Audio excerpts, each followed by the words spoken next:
Deep Thought, Shallow Plots. My name's Erika, and I really like to watch horror movies. My name is Katy, and I really like to overanalyze things. Katy, what are we overanalyzing today?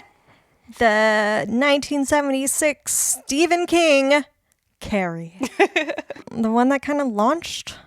Yeah, we've actually never covered anything Stephen King before, which feels crazy. Because he's such a powerhouse of the genre. Truly, in writing and in film. Yeah. I just want to say, just like right off the bat, that I actually really like this movie. I do too, actually. And feel like it has aged very well, surprisingly well. I mean, it doesn't have any Native American stereotyping. No.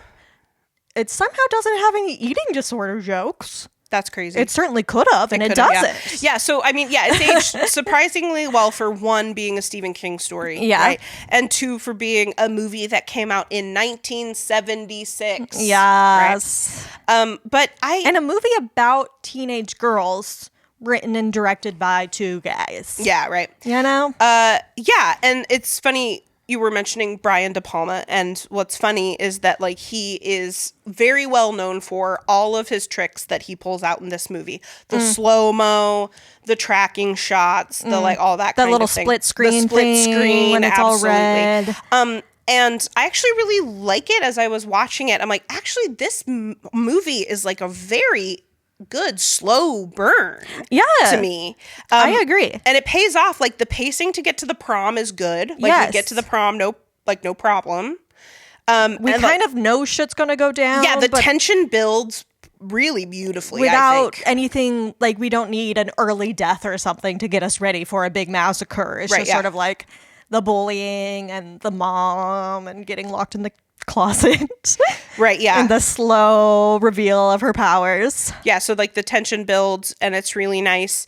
And then, of course, we do kind of get that snap once the blood falls. Yes. And then, like, violence escalates very quickly, but also in unexpected ways.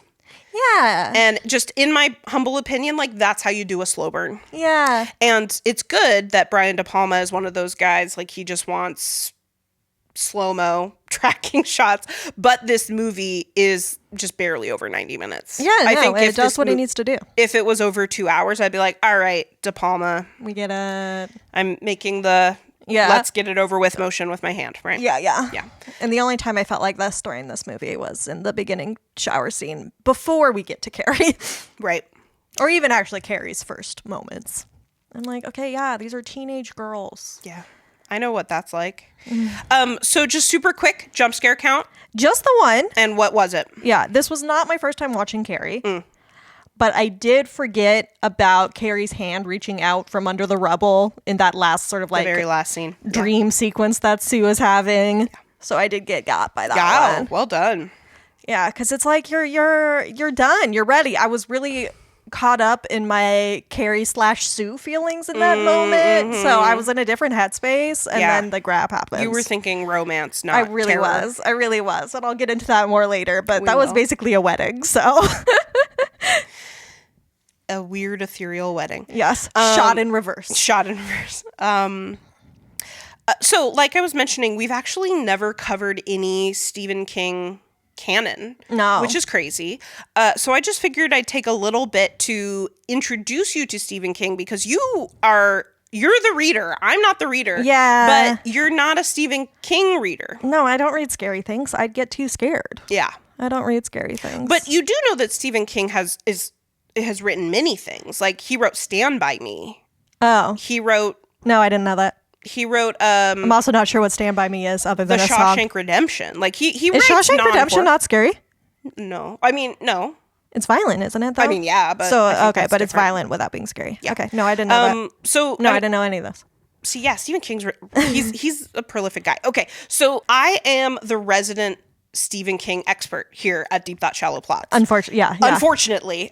So here's the thing. I'm going to give you like I'm going to introduce you to this man, Stephen King, right? And by unfortunately, I mean because you haven't read a whole bunch of him either. I don't mean like, unfortunately, we have to listen to Oracle. No. Yeah. It's unfortunate because, yeah, I've read quite a bit of Stephen King, but he has just so much of him. So much that I just I have no. Yeah. No. Oh, actually, full Haven't seen it. disclosure, I Heard have all of read it. one Stephen King novel. It was that one he wrote in collaboration with his son. Oh, Joe Hill. Sleeping Beauties or something like that. I want to say it's got a moth or a butterfly on the cover. It's actually it was wonderful and I really liked it. Great. So good job, Stephen King. Yeah. So or your son. Maybe I liked it because of your son. maybe I don't know. Joe Hill you like. Once again, though, a lot of focus on women in a way that's like interesting, Right. which we see also in Carrie. Yeah.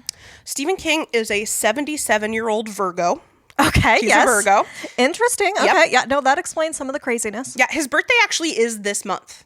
Oh. He's been married to his wife since 1971. Okay, that's what I was wondering if he was still married. Because when just reading about Carrie, I saw that she was kind of the one who was like, "No, keep." When it was just like a short story or like the beginning of a story, she was like, "Yeah, no, keep working on. Don't throw this away. I want to know more about this." Yeah. So, thank you, Mrs. Stephen King. Mrs. King, yeah. So he's been married to his wife for We love that for over them. 50 years now. That's very sweet. That's amazing. And he is 6'4".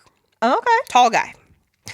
So just to kind of understand, exactly how prolific Stephen King is, as of 2025 of this year, he has published 65 novels / novellas, right? Yeah. Including 7 under a pen name. You know that he wrote a little bit under a pen name. Do you remember his pen name? No, I don't know anything about this. Okay. He wrote 7 of those novels under his pen name Richard Bachman. Oh, actually, that does sound a little familiar. As well as 5 nonfiction books. Were those different genre? Is that why he did that? No, he was just feeling a little freaky. I'll tell you. Just wait. Oh my god, you're slow burning me. Yeah, I am. And he's also written over 200 short stories. So a lot of writing coming out of this man's brain. Yeah. At the height of his popularity, King was the best-selling novelist in the world. Over 100 of his written works have been adapted for TV and television. Holy moly. Yeah. Having said all of those things. Oh, and he has a new one coming out soon. Long Walk. I'm going to talk about it. Just wait. So Carrie is King's first novel. Yes. Technically, it's a novella, and it's also told in the epistolary structure. I saw that it's largely epistolary. I was seeing that. Found footage book. Yes. So this is the thing. His work becomes incredibly popular very fast.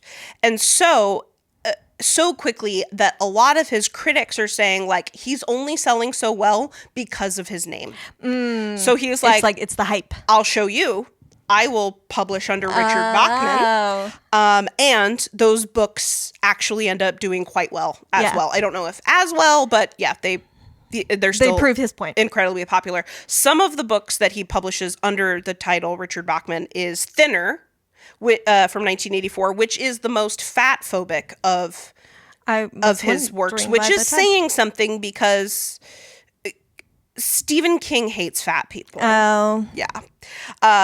But so Thinner really hits the hardest. He also wrote The Long Walk as Richard Bachman, which is actually coming out as a feature-length film again this month. Yeah. And I'm really excited. It's a great story. And it's Hunger Games before Hunger Games. Like the idea is that you have like a large group of young men. Yeah. And like they basically have to like walk for like days, maybe weeks, and like can't stop. If they stop, they die. Like that kind of thing. So it's very very Hunger Games vibe. Or Squid Games. And Squid Games vibe. And then like the one person surviving like gets special, gets something special.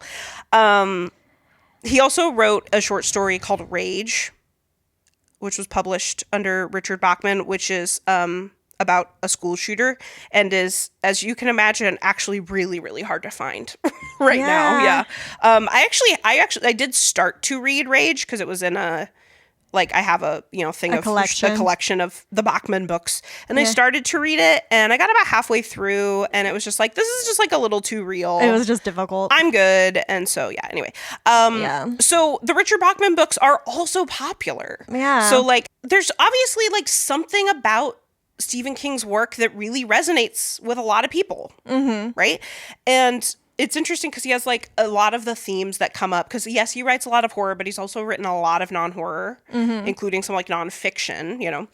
And so like the themes that come up in his work are just like really highly relatable, you know. So I think that's part of it. And then I think there's another part of it that a lot of his writing reinforces and normalizes people's biases against races, yes, but especially against fat people. Yeah.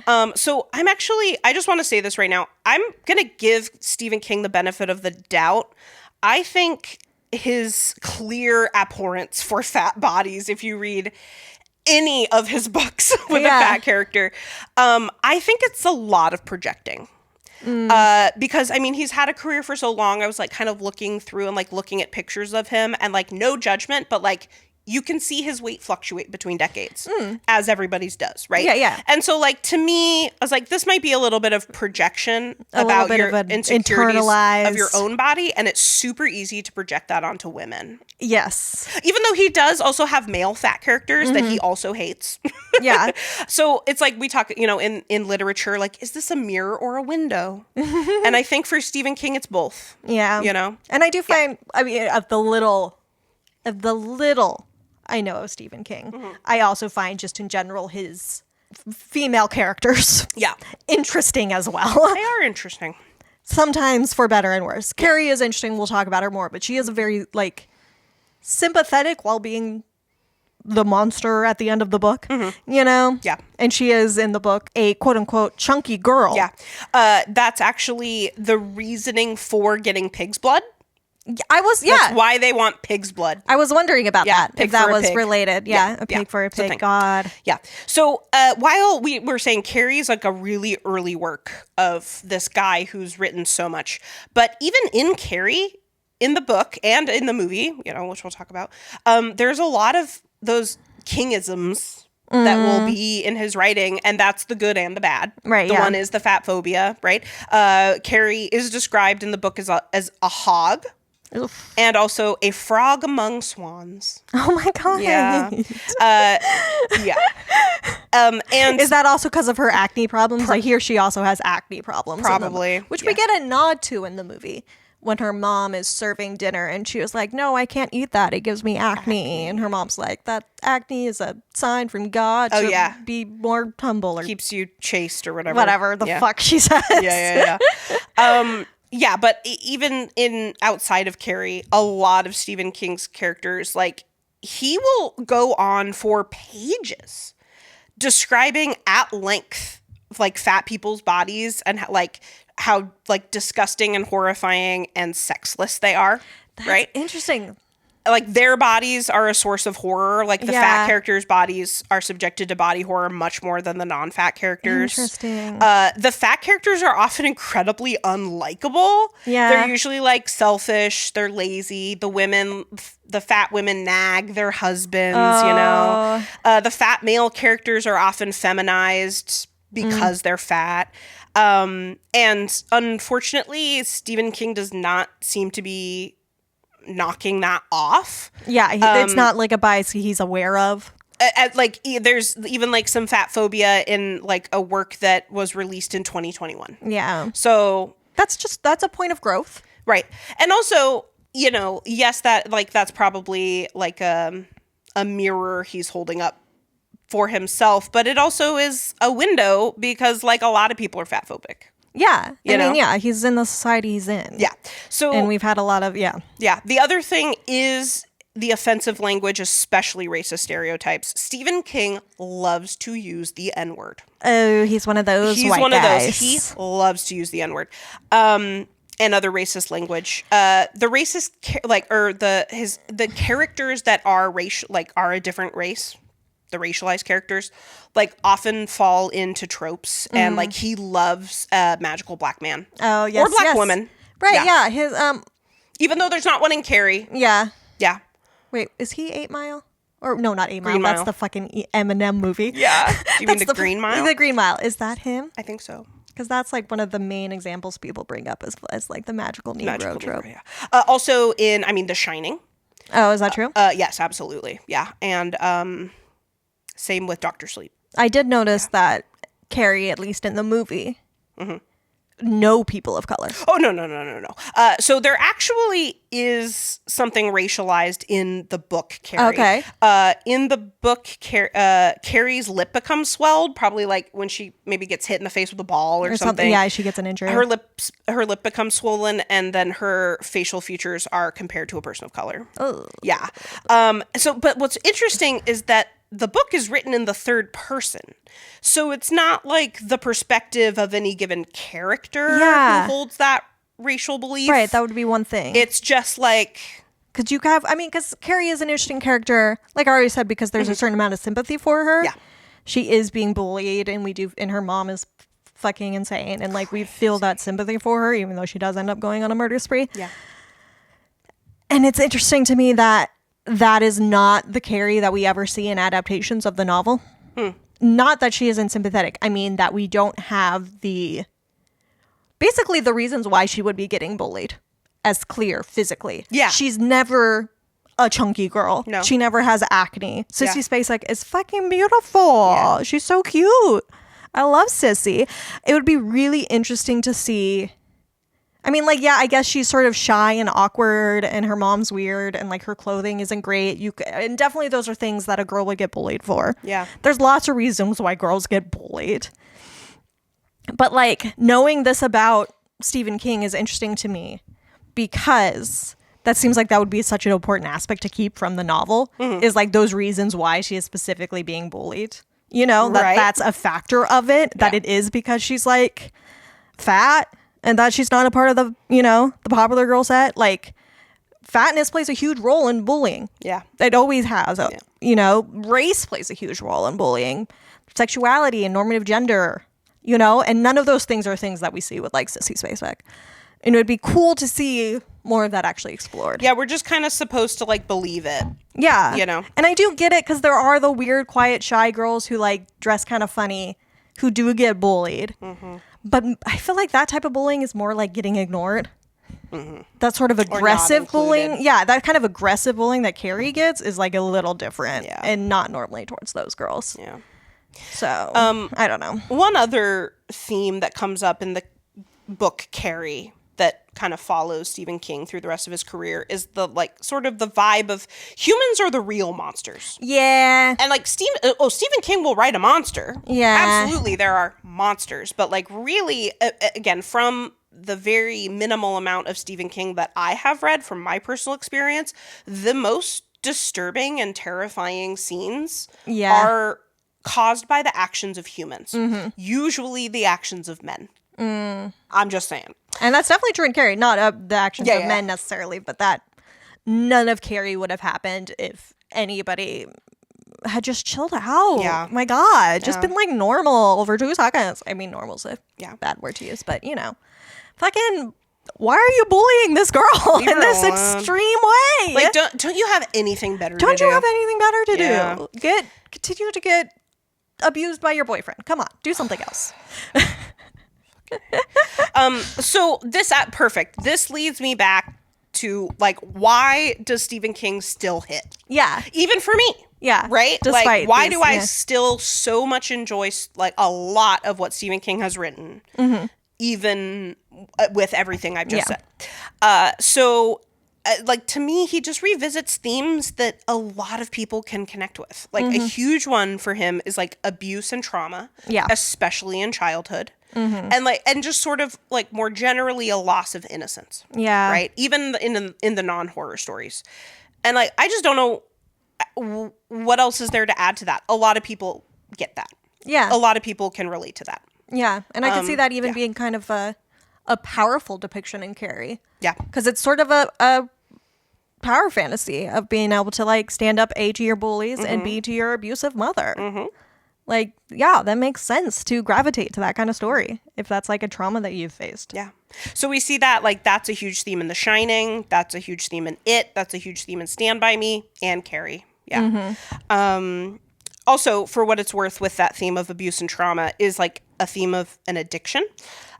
which Stephen King's been really open about his struggles with addiction to especially cocaine, but other stimulants. He's quoted as saying that like Cujo was his low point. He says he doesn't remember writing Cujo. Oh. Yeah. Which one's Cujo? That's the one with the rabid dog. Oh. Yeah. Another big theme for him is isolation. Well, I was going to say... Oh, yeah, go ahead. No, that's related. Yeah. As a writer, and as somebody familiar with writers of history... She's published, people. I'm published, people. Spoon Knife issue 9 out now.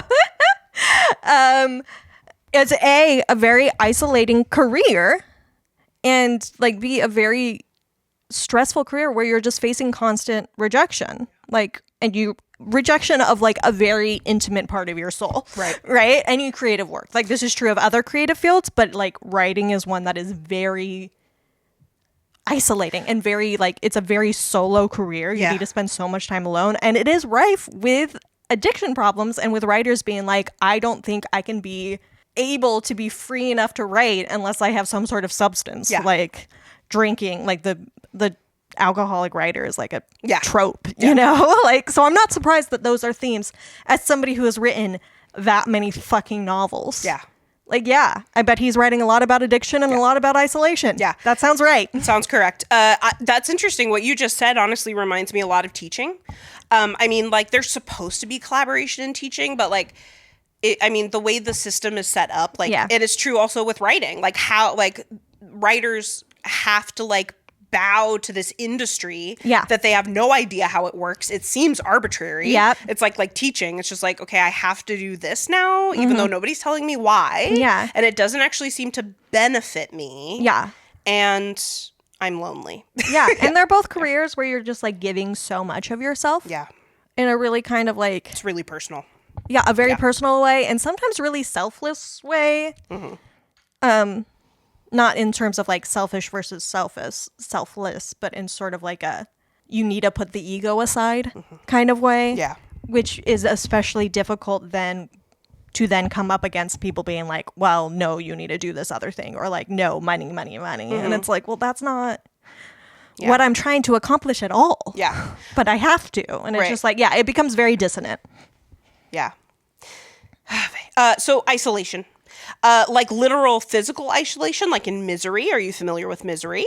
I know the name.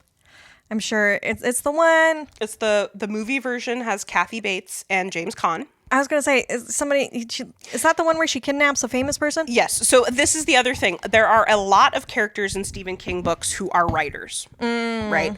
And so I can't remember the character's name, but the main guy in Misery is a writer, and he gets in a car accident, which is something that happened to Stephen King, in a snowstorm. Hey, and he gets the inspiration where it comes. Yeah, right. Write what you know. He gets rescued by a woman who seems nice enough at first and is like, oh my gosh, you're that famous author. I love your books. And then he's writing a new book in which he kills off his main character because he's kind of done the series. He's done with the series. He's ready to move on. Sherlock Holmes. Yes. And Andy, I know her name. Her name's Annie Wilkins, is upset about it. Upset and like basically keeps him hostage until he rewrites a version that she likes. That's very Arthur Conan Doyle. So Misery and The Shining, like physical isolation, they're literally snowed in. There's nowhere to go, right? But also psychological isolation, like in Carrie, right? And also The Shining. I think. Well, and Carrie also has some physical isolation. She's locked in a closet. That's true. So we see the isolation and the struggle to connect, and like that struggle to connect helps like solidify like the human desire for connection because they're struggling so much. It's obviously something that they want, you know? Right, yeah. And also the way that humans cope with those feelings of loneliness and despair. Sometimes with telekinesis. Sometimes with cocaine. You know? Whatever gets you through. Preferably things that are not destructive to yourself or others, but that's what happens, man. Also, good versus evil. Like, come on, you know. Classics. Everybody loves good versus evil. I mean, like, what is Star Wars? Other than a battle of good versus evil. I did see a lot about how they did their casting together. Casting? the casting for Carrie and the casting for Star Wars. Oh. They basically like shared a room and shared a casting process. Oh. So the people who like auditioned for Star Wars were auditioning for Carrie. Carrie. They just like saw girls at the same time for Leia and Carrie and were That's like, cool. who are we going to take? Yeah. Yeah. So that's a funny connection. That is funny. Yeah, it was just like him and... So, I mean, it's timeless, good versus evil, right? There's a ton of Stephen King stories that involve very elaborate battles for, like, the soul of the very universe. Yeah, it's intense. Yeah.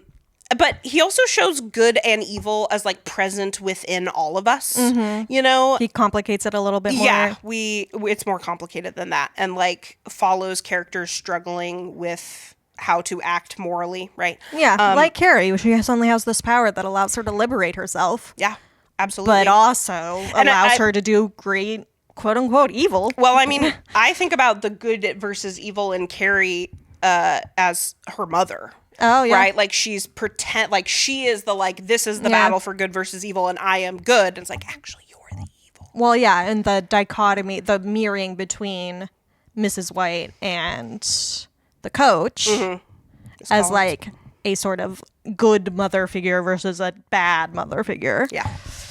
And then, of course, the unknown or supernatural, right? A lot of that shit. Yeah. A lot of his stories are mysteries, even if they're not scary, you know. There's still something. There's a mystery to be solved. And Stephen King loves to, like, stretch reality and, like, create a combined both a sense of wonder, but also a sense of ill ease. You know? Yeah. So, and I think that just really, like, grips a lot of readers. Yeah. You know? I think it brings them in. And a lot of his, the endings of a lot of his novels, are left pretty ambiguous, like open to multiple interpretations. Yeah. It is a really great example of that, as well as The Shining. And also Carrie, obviously. Yeah, right? yeah.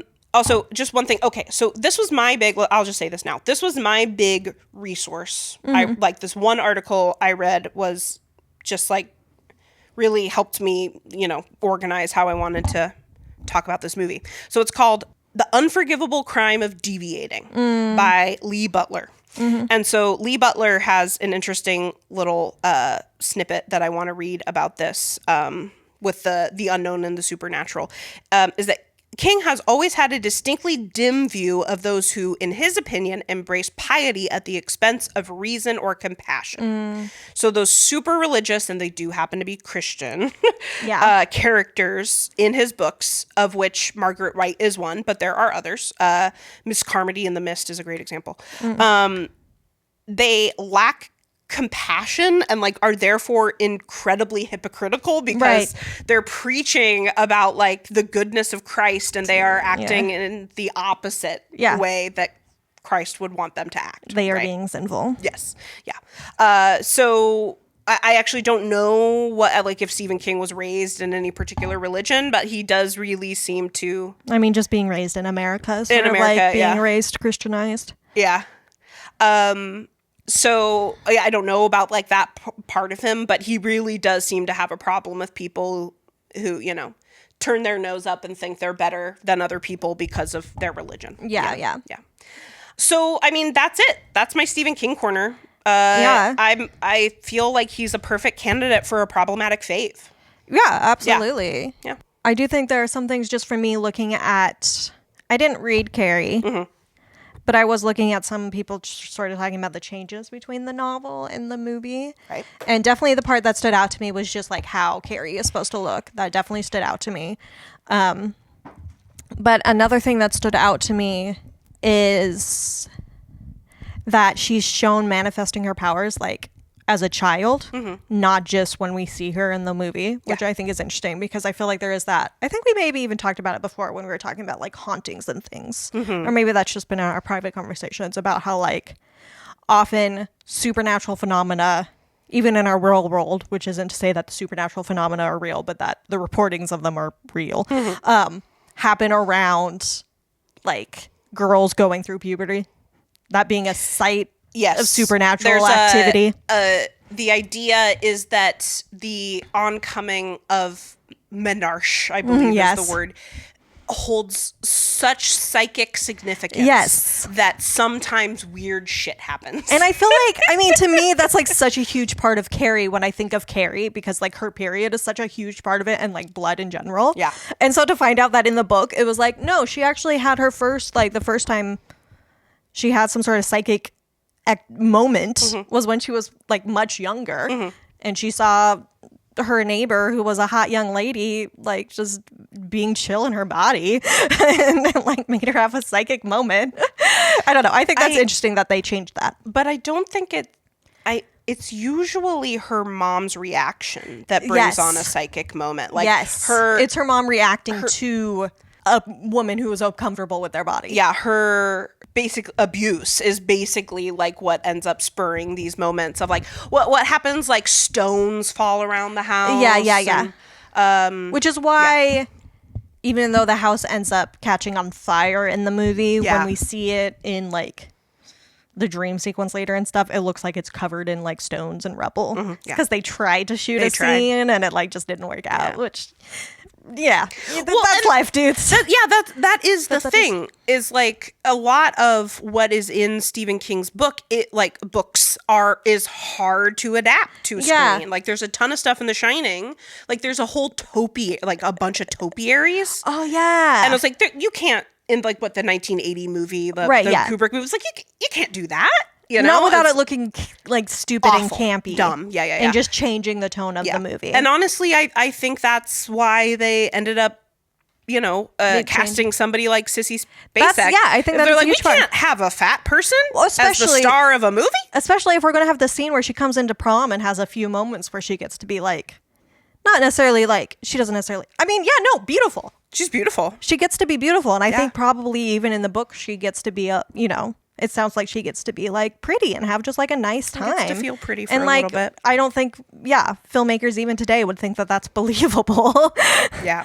They'd be like, people won't buy that. Yeah. That this guy will be nice to her. I don't know. So I thought that part was interesting. There's a few other changes that I think were interesting. Yeah.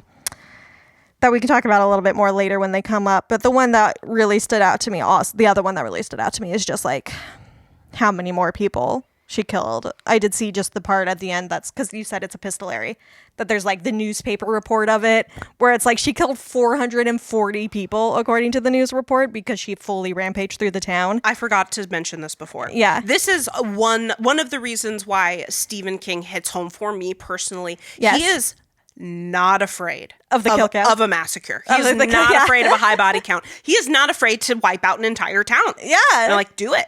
It's not like, real. Who gives a fuck? Yeah. I feel like that probably is another thing that didn't happen because it would have been hard to adapt in 76 to show like a whole town getting like destroyed to that extent. That's what happens at the end of It. Oh yeah. Like once they defeat Pennywise, like a huge storm comes and it just fucking almost like takes down like huge like entire buildings. Like the town is almost destroyed, which then makes you think that like Pennywise is the town. Oh, it's so cool. God, I love that. That is interesting. Anyway, but yeah, I found that interesting, and I found it interesting that like though in middle of that massacre more people do survive, like the coach and the principal, and so there's like place for people to have like, besides for Sue, there are people who can have like regret over what happened or like survivor's guilt over what happened and stuff. Like in the movie it seems like everybody we know except for Sue is killed and the rest of the town is fine. Right.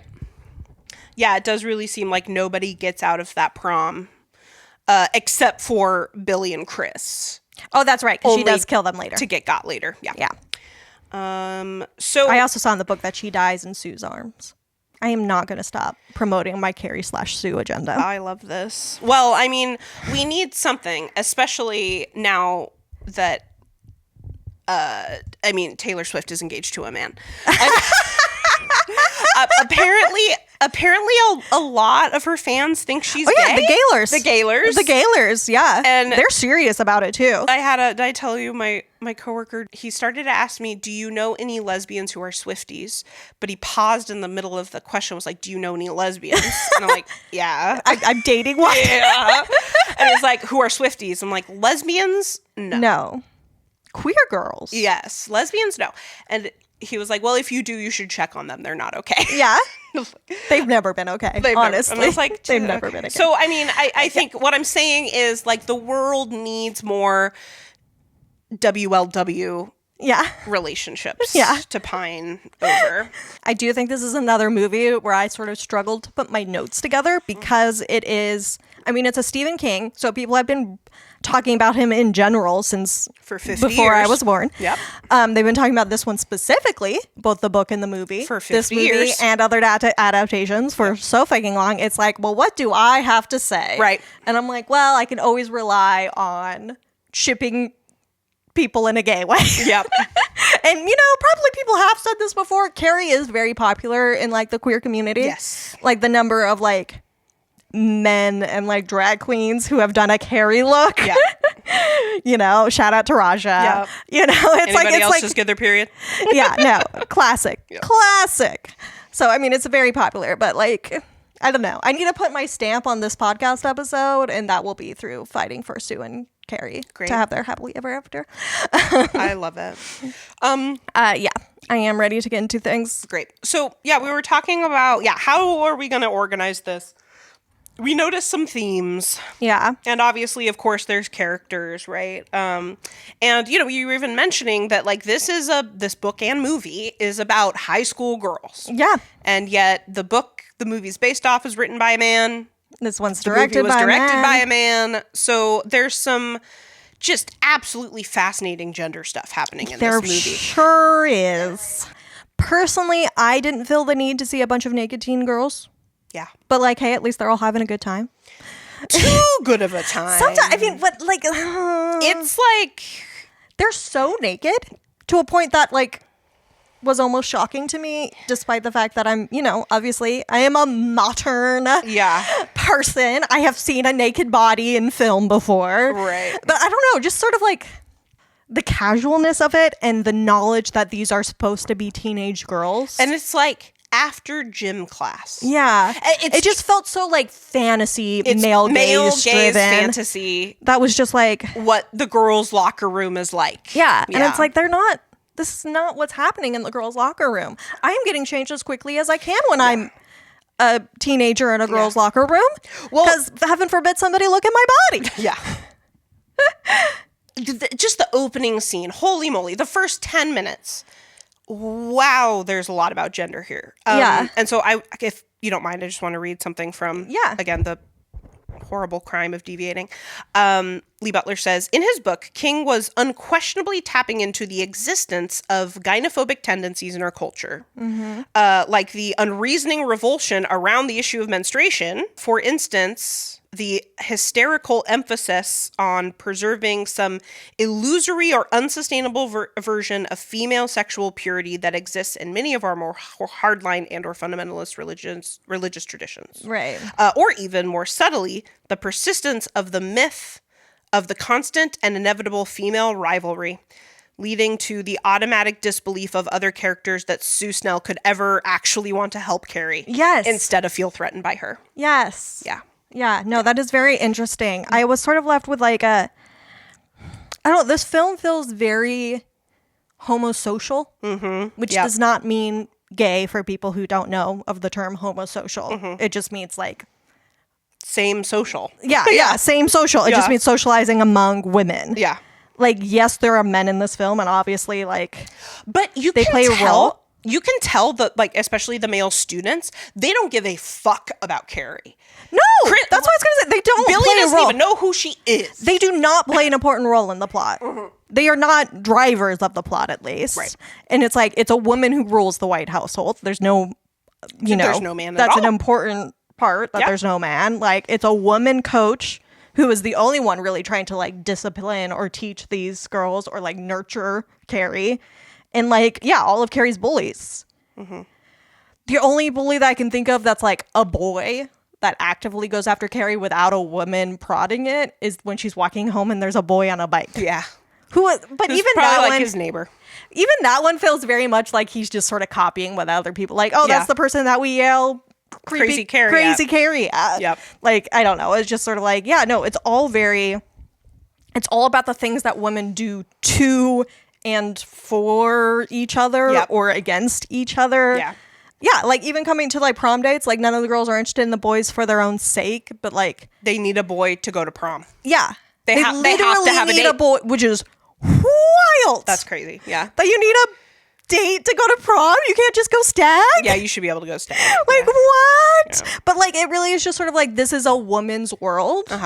I did find one this piece from Screen Queens, Gender, Sexuality, and Representation Throughout Each Carrie Adaptation, which was really about kind of like the changes between the different Carrie movies. Right. So there are like 3 of them, right? Right. So we've got the original one from 1976. We get like a weird sequel in like... Oh, I forgot. But it's like not really, but kind of a sequel. Yeah. Well, it's called like The Rage, Carrie 2. Yeah, and I think it was originally written to not be a sequel, and then they're like, what if we tied it to Carrie? Yeah. What if we tied it to existing IP? Yeah. Yeah. In like 2000 or something? Yeah, but it's like stupid and it's not related to anything. Then we get... there was like a movie, made-for-TV movie There's a made-for-TV film or miniseries or something in the 90s? Yeah. Does that sound correct? And then just about a little over a decade ago, 2013 or so? Yeah, there was just like a straight up remake. That was pretty... With Chloe Grace Moretz. Yeah, who I'm a big fan of. I do think she did a good job as Carrie. It's hard to stand up against Sissy Spacek, but yeah, I actually did rewatch it for this, and I was like, it's okay. I just remembered feeling sort of like they didn't do enough to like make it different to make it interesting. Yeah.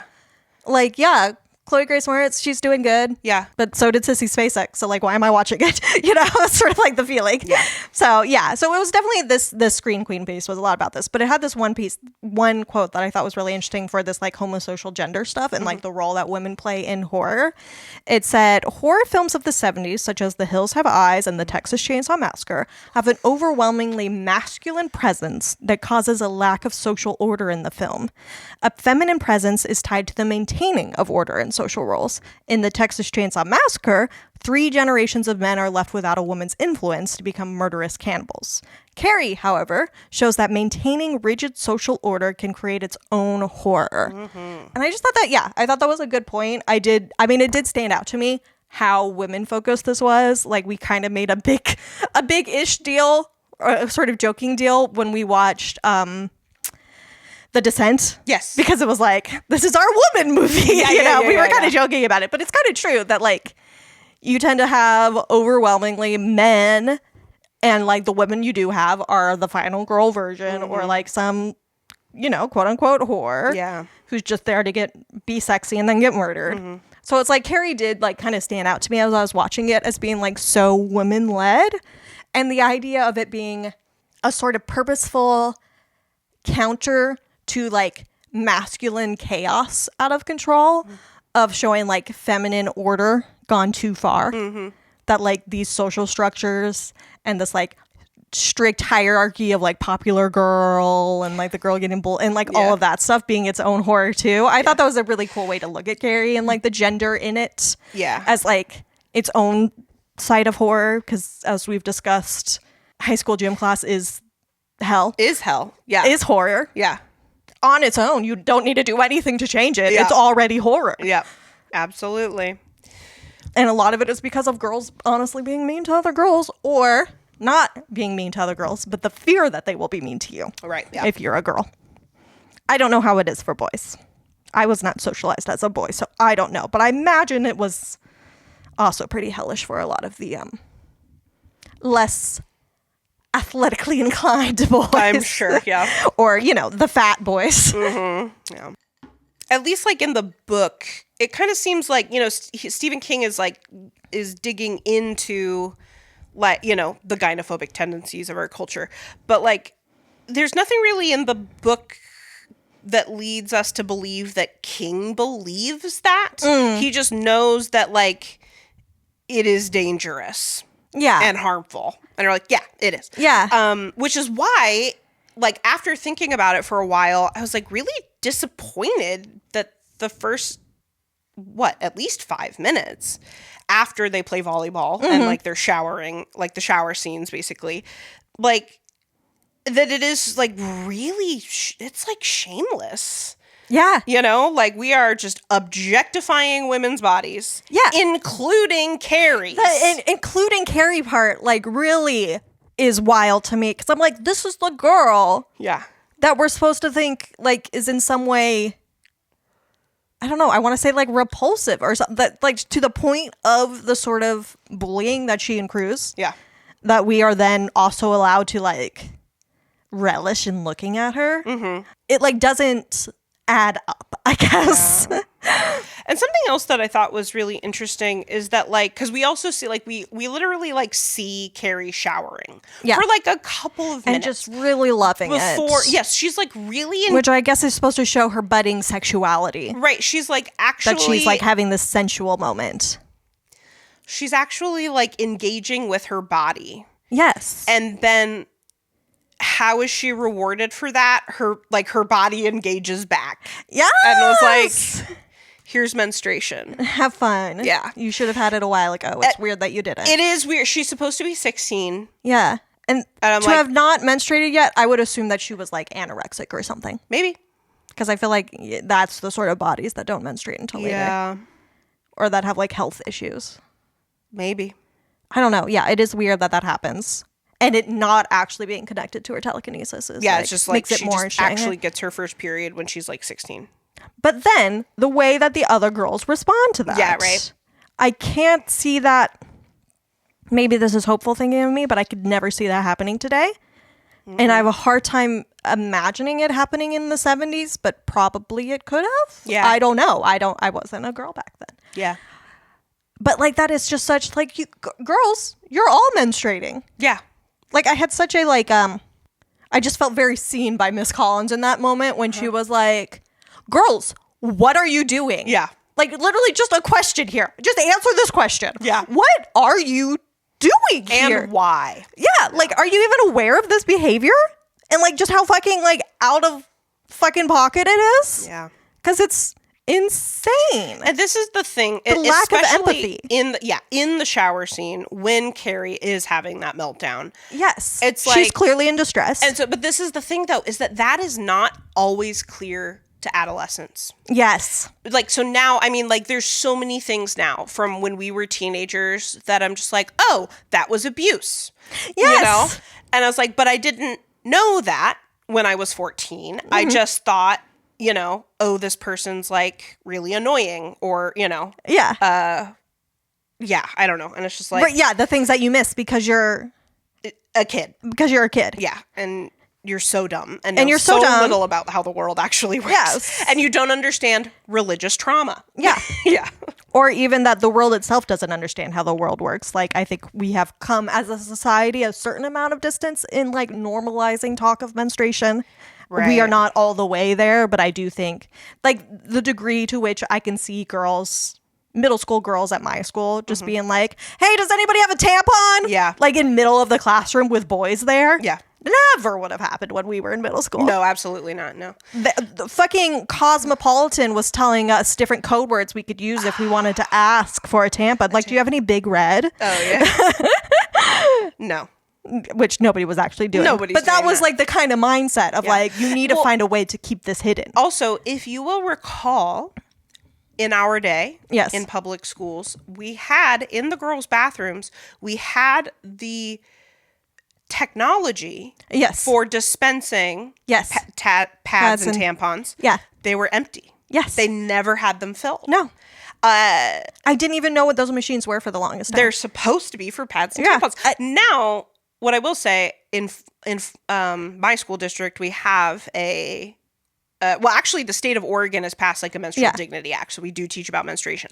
However, parents are still allowed to opt their child out of those lessons. Yes. That's so if the point is to normalize menstruation and like to take away the shame from it, and yet a mom can still opt her boy out of learning about women's bodies. Yeah, but at least there are still some things that they can avoid, like at least at my school, which is, you know, K-8, not a public school because I'm a sellout. But we have, not just those little machines, but we just have baskets full of menstrual products in both the men's and women's bathrooms because we don't know who needs them.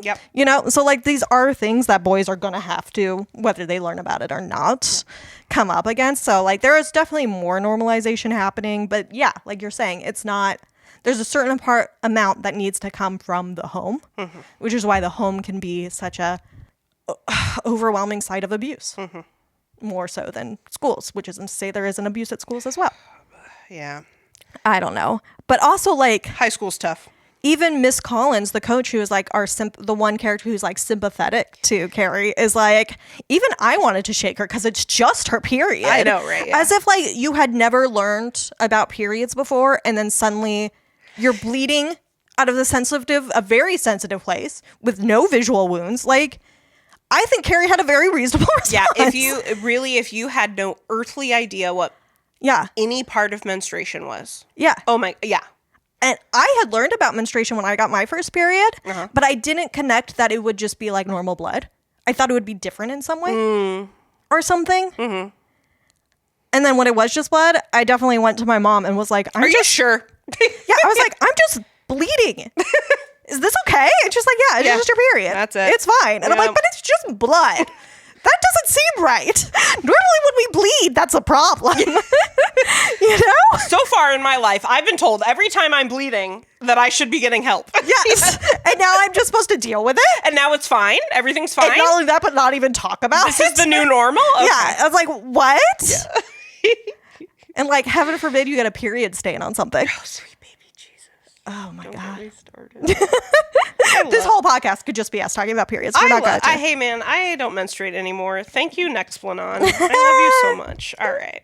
Other things about gender, though, I do want to touch on is the like we sort of talked about like the body part of gender, but there is also a lot of like outward gender going on. Like I find it really interesting. There's that scene where Miss Collins is telling Carrie that she can trust her, which is already like weirdly a red flag for me. Yeah. I like a teacher in like that position of power being like, Carrie, you can tell me anything. You can trust me. I'm sort of like, I don't know if you should be saying that as a teacher. Yeah. Like letting her put that much weight on you. But I don't know. But then like the advice that she gives Carrie then is to like, just try a little makeup. Yeah. It's probably not a prank. Try a little makeup. Even while we know that Miss Collins, she's about to go yell at Sue and Tommy because she thinks it's a prank. Yeah. Like, that is not somebody you should trust then, Carrie. Yeah. If her only advice is, like, try a little makeup. Well, yeah. So Miss Collins is a really interesting character. Yeah. Because I was on her side when she comes in. On so many different moments, I'm on her side. Like, when she comes in the shower, it's like, what are you doing? Yes. You know? And later when she's, like, talking to them, like explaining how they're going to have detention and stuff. Yeah. And where she's like, I really don't think you understand how cruel a thing you did was. You did a shitty thing. You literally don't understand how cruel that was. I'm like, yes. I know that feeling. And wow, like, students facing accountability for their actions. Oh my God. Wow. The 70s was a wild time. Admin not supporting her. I thought you should get your fucking prom tickets taken away. But the principal says you just have to do some detention. Yeah. Which doesn't, it doesn't even match the thing that they did. No. Them getting detention. Like, no. That's not. I'm sorry. Team Miss Collins in that situation. She's right. Yeah. And, like, you're right. What you just said is totally true. But, like, she really does advocate for Carrie. She really does. And nobody else is. No, nobody else. So she definitely stands out for that. Yeah. Meanwhile, she also slaps a student. Okay. I get it. It's the 70s, too. I don't think we had made that illegal yet. I think it was. I think corporal punishment was out the door by then. But so many districts were doing fucked up shit for decades. I get stories just from my dad about, shit like that. So, no. The cane coming out. We do not hit students. No. Even Chris. When they're Chris. Even Chris. We don't hit Chris. We don't hit anybody. Such a little fucking brat. But I get it. Yeah. I get the urge when she is being, that big of a spoiled brat. Yeah. And it obviously wasn't a slap meant to, like, hurt her necessarily. It was just sort of a, like, get it together. Shut up. But we do not hit students. We know. No, that is never a useful response. And I actually, really, honestly, what I want to talk about with Miss Collins isn't until we get to the prom Okay. scene. Yeah, So we'll wait on just that. wait. No, I do actually, though, just one more thing about Yes. gender is also once we see all of the girls at prom, the difference in their appearances is, of course, very... In their prom dresses. Yeah. Their- I mean, shout out to Norma for still wearing her gay little rainbow hat. By the way, do you know who that is? No. So that actress, her name is PJ Souls. Okay. So I just super quick want to make sure that we get a shout out to PJ yes. Souls. Actually, I did read about her. Yes. Yes. She came into the audition just wearing that hat, and they were like, "You're hired as long as you keep wearing that hat." You're Norma. Yeah. And she's like, okay. She's like, "I'm not even a character in the book, really." nope. Shout out to PJ Souls. She was in the original Halloween. She's like the first death. Yes, right. Yes, In the first Halloween. And she's also in Rock and Roll High School with the Ramones. Wow. I know. So Shout out to PJ. 70s legend. Yeah. 70s icon PJ Souls. Yeah, Yes. she really steals the show a lot. And just because you're sort of like, you're at the prom scene and you're just sort of like, what is that red hat? Why is she wearing a baseball It's cap Norma. at prom? Yeah, it's like when they're all like working out, they're all in their black shorts, except for Norma and her red shorts to match her Match red her hat. hat. I wonder if... So that's totally a thing. Like, why would they not like dress code her at prom for wearing that hat? And what it makes me think is like, oh my God, like they are accommodating Norma. They are accommodating Norma. She needs her hat, her emotional support, Red red hat. baseball cap, and they let her have it. let her wear it. Yeah. Yeah. No, but I mean, obviously the difference in appearance is most noticeable with Carrie. And I just want to touch on a little bit the prom dress that she herself makes, She does make her own prom dress, to which her mother says, I might have known it would be red. but it's pink. Oh, and honestly, every time I watch this movie, that line takes me by surprise because I always remember it as being white. And even looking at it, it just looks, because it's such a light pink. It's a very and you light kind of pink. It's imagine like the a white rose. with the red blood all over it. Yes, You know, yeah, like yeah, it doesn't yeah. look. I did see in the book it's a red velvet dress, which is way more telling. I mean, obviously that could be like a very modest red velvet dress. True, yeah. It could be. But like just the yes, that's such a lush. Yeah, red velvet. Yeah, like, Holy I can crap. see why mama freaked That's out. not easy to work with. No. must Carrie be- is probably a very talented Well, because that is what Margaret does for a living. Okay. I don't know if I picked that up. Well, so that's what she does for a living because she's played by Julianne Moore in the remake about a decade ago. And we actually do get a scene. That's actually how she meets up with Mrs. Snell. She doesn't go into her house. She's Proselytizing. working at like a dry cleaning, tailoring, place, and she's sewing. So I think that's how she makes her living, and I'm sure Carrie And also that's sews. the lie that Carrie tells when she gets caught in the library about what book she's looking for. She's like, oh, just books about sewing. So like that's the thing she's known for, is being a sewer and making all her own clothes. But obviously the pink dress or the red dress is significant as a companion to Carrie, like seeing red at prom and getting covered in the blood, but also significant as just sort of like the symbol of femininity and coming into sexuality. I was honestly very surprised. So like her dress is beautiful. Yeah. But I was Kind of sexy. like very sexy. And I was like, girl, that's like, those are spaghetti straps. Like that thing's like backless. It's low cut. It's low cut. I'm like, that's You can see those. What does she? dirty pillows. Dirty pillows. Oh Lord. Yeah, and it was just interesting to me. Is like, given this character of Carrie and The transformation she goes through, and like the what we know about her mom is like, it was honestly just astounding to me that she would even feel comfortable in a dress. The like that. amount of like courage and power she gets over like a day. Yeah. She goes to a makeup store and tries on makeup and I guess buys it by herself. Yeah. I don't know how she got the money. I also think it's interesting that the woman at the counter doesn't help her with the makeup. And it's just like looking at her like she's weird or something. Instead and I'm like, of being like, hey, let me teach you how to put on lipstick. so that I can get a sale. Exactly. Commission. And also, again, looking at Sissy Spacek, I'm like, yeah, I'm going to help this beautiful young girl Yeah, her hair get a little blush. greasy. Who cares? Yeah. It's just, it's hard. It's hard. Can we talk about queerness, though? Let's talk about queerness. Can we talk about the gay stuff? Right. Please? So that's actually one of my very first notes about Carrie, the character, is, telekinesis. And in my notes, it says, a metaphor for neurodivergence, straight up mental illness, being gay. Yeah. Because she does, in the scene, I think the dinner, she's eating dinner with her mom, she calls herself funny. Mm-hmm. She's like, I'm funny. Mm-hmm. I'm not like you. I'm funny. Which is often a word we use to refer to gay people. Yeah. That they're a little funny. They're a little different. They're a little queer. So I thought that was interesting. There is something inherently queer about this film. Yeah. And there's like a reason why it resonates with queer people, as a lot of horror does. Yeah. But this one, like, I don't know. I like struggle to put my finger on it because it isn't that same sort of like the queer quoted villain that's like super campy and fun that we get a lot. But there is this like outsider thing. I mean, her mom literally forces her into the closet. Yeah. And she has to like get out. Like, okay. Mm-hmm. But it's like there really also was something about how she was like kind of furtively searching through the library to get her books and then lying about it.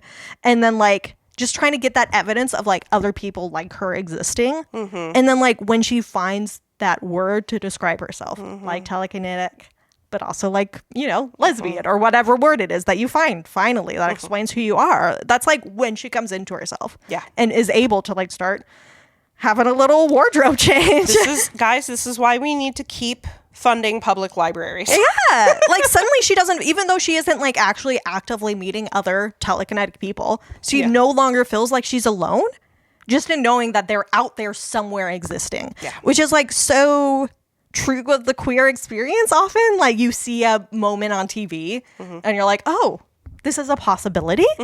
Or like even just, I don't know, that classic moment in Fun Home of Alison Bechdel seeing the dyke with the ring of keys, where it's just sort of like, oh, you can just be a butch woman and exist like that? What? And like, yeah, and like Carrie's coming out comes with this like, she chooses what she looks like now and like kind of experiments with her look, which feels very like trans person alone in the room trying out makeup or something. And like prom does feel kind of like a debutante sort of coming out ball, which was the inspiration for the coming out of like the gay scene. And like it's that like step into becoming an adult version of herself and like an inherently sexual version of herself, really. Yeah. And yeah, the fact that with Mrs. White, everything sexual is sinful. Yeah. And like that is an extreme of something that even today we know very well, which is that like this belief that all things related to queerness is sexual and therefore sinful, even when it isn't. Yeah. Which is why children aren't allowed to read books about their friend who has two gay dads or whatever, like why those are getting. I don't know. Yeah, there's just like this queerness going on in this film that is very interesting. Yeah. And you also were thinking Miss Collins. Well, yeah, I guess what I was thinking was that I bet there are rumors at the school that Miss Collins is a lesbian. I bet those rumors, and that like the way she treats the girls is because she's a scary lesbian. Yep. Apparently Betty Buckley, I have not found the source for this, but just on like IMDb or Wikipedia or whatever I was on, Betty Buckley has said in interviews that she played her as a lesbian. She's just like, yeah, she's probably a lesbian. She's probably 70s coach. Yeah. Woman. A PE coach. Come on. Yeah. She's probably a lesbian. Yeah. I don't know. And yeah, Norma's gay little hat. I know that rainbows were not a symbol of gayness yet. No. But like, there is a rainbow on that hat. Yeah. Yeah. Like by a couple years it's predating the rainbow. But like, I'm sorry, that's just such dyke behavior. Just wearing that cap constant. Like she's made to stand out for some reason, but not for being unpopular. So like, why is Norma standing out? Why is she standing out at prom? Like red also is that color of sin that Mrs. Passion. White is pointing out. I don't know. It's just a weird thing that's happening. And then my main thing that's like I get to talk about now is just my Sue and Carrie feelings, which is like everything Sue is doing is about Carrie, but also everything that Tommy is doing is because Sue is doing that to Carrie through him. Yep. Like, I suspected when we first heard Tommy's poem that perhaps he did not write it himself. Did not write it. He did not write it himself. My suspicion is that Sue did. I don't know if that's confirmed. Oh, okay. just because she is shown to be an academic person. You know, like we see her studying while he's like watching TV and stuff. Right, yes, like I that's believe that's my suspicion. Right. And which does add a certain like Cyrano vibe, considering how much like Carrie liked the poem and called it beautiful. She did call it beautiful. And then Tommy asks Carrie to prom for Sue. Because Sue told him to. So it's like Sue is the one who is courting Carrie. Yeah. It's through Tommy, but Sue is doing it. And then Sue shows up to prom to watch Carrie dance with her own fucking boyfriend and have honestly a very romantic, beautiful night. And she's just sitting there smiling about it. So she's happy. beaming about it. Yeah. She's loving seeing Carrie have a wonderful, beautiful time. Yeah. And I'm like, Sue, what is happening in your head right now? And then Sue is spared. She's spared. One of the very few people who are spared. And then we see her walking to Carrie's grave in a white dress. Yes. A very slow walk. Yeah. With a bouquet in her arms. Yeah. It's a fucking wedding. It's a fucking marriage. She's walking like she's getting married. It's like it's her the aisle of her wedding. I'm like, what? Gay behavior. Yeah. Sue's in love with Carrie. If Carrie had just realized that, things would have gone differently. Yeah. They would have had their own prom. Well, but you know, now Norma would have finally realized she was in love with Chris and asked her out. Everything would have been fine. Oh no, Norma can do so much better than Chris. Norma is also awful. Norma's bad too. But Norma is horrible. Chris is really bad. Chris I mean, everything Chris did, Norma went along with. That's true. Except for giving a man a blowjob. Norma did not go that far. She only went so far as to make out with a man as a distraction. Yeah. Even when we see her with a man, it's because it's part of a distraction while they get rid of ballots. While they like fix Norma, the ballots. Yeah. There's weird queerness happening, and I don't know how much of that is just because, like, I know none of it is intentional, Right. but how much of it is because these men think that this is just how women are, and they can't imagine attraction to men because they are men, you know, and it's like men writing women. Yeah. Or if it's just like, I don't know, just the queerness of these characters couldn't be contained. It's interesting. I mean, it was the 70s. Who fucking knows? Everybody was gay in the 70s. Yeah. It is interesting because I was just thinking about again, like just Carrie, like she's got telekinesis. Yeah. And I'm like, okay, but obviously telekinesis is an allegory. Yeah. And I was thinking like neurodivergence, like maybe that would make sense. She's on the autism spectrum, which makes sense why she's so isolated socially. Yes. Despite being gorgeous and nice. Being sissy spacek. Yeah. Yeah. And just like kind of just fine to be around. She's not like annoying or over talkative or anything. Quiet. She's just quiet, shy girl. Yeah. I just don't see Sissy Spacek as Carrie being bullied to that degree. Yeah. Being isolated, sure. Yes. But that degree of bullying. But yeah, honestly, yeah, well, especially for like a neurodivergent kid, especially like what we were talking about, like when you're a teenager, you're just so stupid. You don't realize. Understand so little. Yeah. That like, and I think the same is true for like, then like, oh, now I understand like that person was a victim of abuse and that's why they behave that way. Like, that person had autism. Yeah. Okay. And now I understand why they behave that way. And sort of realizing that you should have like approached situations. But I mean, I know for a fact, I see it like firsthand almost every single day. Like kids are vicious to neurodivergent That's kids. true. That is a good point. If they had bumped up that reading of Sissy Spacek's Carrie, I think that would have carried too. Yeah. Well, she did. Well, you're right though, like because she does go through this like this transformation. Yeah. This coming out. Where suddenly she's sort of one of the normal pretty girls. But before that, she is doing a little bit like what I would consider neurodivergent stuff. Like she's making herself small. Yes. She's avoiding eye contact. Yes. She's sitting in the back of the class. It's hard to know how much of that is trauma response versus preference. Yeah. Exactly. Yeah. Like her having a sensory moment in the shower. Yeah. I do actually, before we move on from the telekinesis. Yes. I do also just want to talk about the thing that she finds at the library, the one book that we really see, The Secret Science Behind Miracles. Yes. Which is a real book by a man named Max Freedom Long. Great. And I just want to talk about him for a moment because, I don't know, I just sort of like on a whim looked into it. And it was just kind of funny. Are these like the Christian miracles? He was like a New Age writer. Okay. Like kind of pre-New Age. He was from the 1920s, is sort of like when he spent time in Hawaii, which is where his writings come from, is from his experience in Hawaii. Okay. And so it's coming from a very new age place, which has a lot of, I mean, touches on some Christian beliefs and stuff, but it takes a lot of different religions and sort of swirls them together like a lot of new age beliefs do. And this man, Max Freedom Long, really believed that he unlocked some sort of like spiritual truth that he referred to as huna. Okay. As in like the big kahuna, where as in it's almost a word in Hawaiian, but not really. It doesn't actually, like, he supposedly, the word means like secret something or other, but like it doesn't really. He kind of made it up, and nobody has found like any of the sources that he supposedly talked to, like all of the like native Hawaiian practitioners of their religious beliefs did not want to talk to this random white guy. So like he has all these theories that he's like all this like quote unquote people that he talked to like support his theories about Polynesian magic. Okay. But it was just a bunch of new age bullshit he made up. Okay. And like he was like so desperate to learn the secrets of the native Hawaiians that he literally just made them for himself. Oh my gosh. And I just thought, I don't know. I guess I don't really have any point to this other than that's a real book. Other than that's a real book, and it's racist nonsense. Got it. And I don't think Carrie should be reading it if that is where she is getting her information from. These are the kinds of books we need out of libraries. Yes. If this is what she's finding, if that's all she can find when she looks up the word miracle, then she needs some better resources. Which, by the way, looking up the word miracle is great.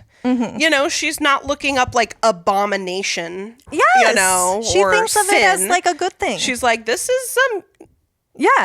Being raised in this religion, I think it's a miracle. Yeah, I think that this is a good thing. Yeah. I mean, and why wouldn't you when you felt so powerless all your life that, I mean, you could see her seeing it the way her mother does. Yeah. But she doesn't. Just like you could see people coming up in like Christian households. Realizing that they have queer feelings, could see that as abomination. Yeah. Or they could see it as something beautiful and wonderful when they realize there are other people out there like her. Yeah. Let's talk about the religion stuff. Oh, God. Okay. Fucking Margaret White. Yeah. Okay. So I think what got me is that like, we meet her after Carrie comes home after her day at school. Right. And she tells Carrie that she has become a woman. Yes. And then starts to abuse her, right? And then, so in my notes, I'm like, how does Margaret treat her daughter before she becomes a woman? Yeah. Still abusively. I'm thinking, since Carrie already knows the prayer closet. Yeah. And because Mrs. White was there with the book that I guess she uses all the time, that's just like from The Sins of Women is the book that she was making Carrie read out of. Oh, that's right, yeah. And just some quotes from it. And God made Eve from the rib of Adam, and Eve was weak and loosed the raven on the world. And the raven was called sin, and the first sin was intercourse. And God visited Eve with a curse, and the curse was blood. That's not in the Bible. And the second curse was childbearing, and Eve brought forth Cain and sweat and blood, which she specifically says is from Genesis 3:16. And like, it's not a translation I've ever heard. If you go to like just sort of like the basic like international translation, to the woman he said, I will make your pains in childbearing very severe. With painful labor you'll give birth to children. Your desire will be for your husband, and he will rule over you. It's not great. That's not good. We don't love Genesis 3:16 and its implication that like women are forced to bear pain during childbearing because of their original sin, and that like they have to be ruled over by their husband. Not great. But this whole thing about like bringing forth Cain, which is such a figure of like murder, Yeah. He's the first murderer. Yeah. And like pain and blood and stuff. It's just like, Mrs. White, where are you getting your like, what is this? And I really was left with this like, what kind of Christian is she? Like literally, what is her fundamentalist? Yeah, and yet, I mean, definitely the way she goes around like proselytizing and stuff and talking about sin, it feels very like evangelical or whatever. Yeah. But the iconography in her house is so Catholic. It's very Catholic. No. And it's also ugly. Yeah. Well, yes. Like her tapestry of the Last Supper, I'm like, all of those apostles look fucked up. And I just don't understand because like no Protestant, no evangelical would allow that kind of idolatry. Right. A fucking Saint Sebastian. Yeah. Up in there? Yeah. No. Yeah. So, like, where did she get her religious teaching? Yeah. Or did she maybe go off she's her own Catholic. way? Did she go her own way with it? I don't know. Yeah, maybe she was Catholic and then got mixed in with some Protestant, evangelical shit. I don't know. It's weird. Margaret White definitely makes her own problems. Yes. Like, she's kind of she creates the vicious cycle, like, with Carrie. Like, Carrie's powers are a response to her mom's abuse. And, like, so how does her mom respond to Carrie's powers? With more abuse. And it's very, like, the idea of abuse being a form of, like, cultish behavior. Abusive relationships being, like, a cult of two is very much the vibes I get also of, like, Mrs. White kind of has her own little cult here, and she needs Carrie to be isolated. Yeah. And a part of that cult, control her. She needs to control her thoughts, and when she can't, it erupts in violence. Right. Like, Margaret has, like, exerts so much control over Carrie in, like, every way, shape, and form. So, like, I imagine in the scene when Carrie is getting ready to leave for prom and Carrie, like, uses her powers to, like, push stop her down, like push her and, like, stop her from moving. acting. Yeah. That, like, must have been terrifying for Margaret. Yeah. Like, she probably did think there's a demon in my child. Well, yeah. She was like, thou shalt not suffer a witch to live, or whatever she says to herself. Yeah. But then what I also thought was really interesting is that when Carrie gets home from the prom, when she does finally get home, she takes a bath. Yeah. And Margaret, like, just lets her bathe first. So, like, I was like, why? I was like, is it like a cleansing ritual? That's what I was kind of thinking. Yeah, that she does still sort of see... Because I think it's also related to... She has that line about how I should have given you to God when you were born. Yeah. Basically, like, I should have murdered you when you were born. Which, like, her violence and abuse is coming from this place of wanting her child to be sinless.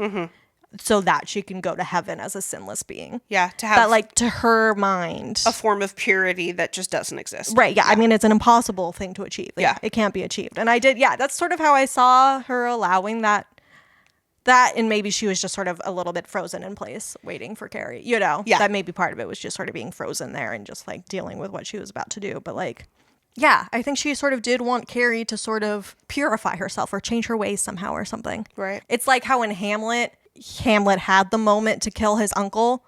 He could have just killed him and ended it all. Yeah. But his uncle was in middle of praying, which means he would have been absolved of his sins when he died and would have just gone to heaven. And Hamlet's like, I can't fucking do that. Yeah, I need this guy to go to hell. Yeah. Dude. Yeah. Like, I feel like maybe Margaret was doing the opposite of that. Like, maybe this can be the way to purify her or something. Right. Well, that's interesting. Yeah, I was, like, thinking, like, oh, it's like a cleansing ritual. She's getting this blood off of her and stuff, Yeah. And then, after the final confrontation and Margaret has died, the house burns down. Yeah. And just fire is another form of cleansing. Yeah, it's another purifying force. Yeah. And she does say to Carrie, like, I should have killed or sent her to God when she was born. Yeah. And then she also says something about, like, I should have killed myself when he put it in me. Yes. Yeah. And I'm like, damn, girl. Like, she is literally dumping generational trauma onto Carrie this entire movie. Yes. Especially in the very last scene before she ends up dying, right? Yeah. Like, Margaret sees killing Carrie as, like, the only solution. She really does. The problem of Carrie not being pure enough, right? Yeah, I mean, she sees Carrie's whole conception as being impure. Right. And so she was always kind of fighting a losing battle raising Carrie. Right. Because from the beginning, she was stuck it out for 16 years anyway. Yeah. Yeah. Well, and maybe it would have been different if, Satan didn't enter Carrie's father and carry him away. Right, yeah. I love Carrie being like, dude, he ran off with another woman. He left, yeah. He just fucking left. Yeah, Carrie really is, like, much more rooted in reality.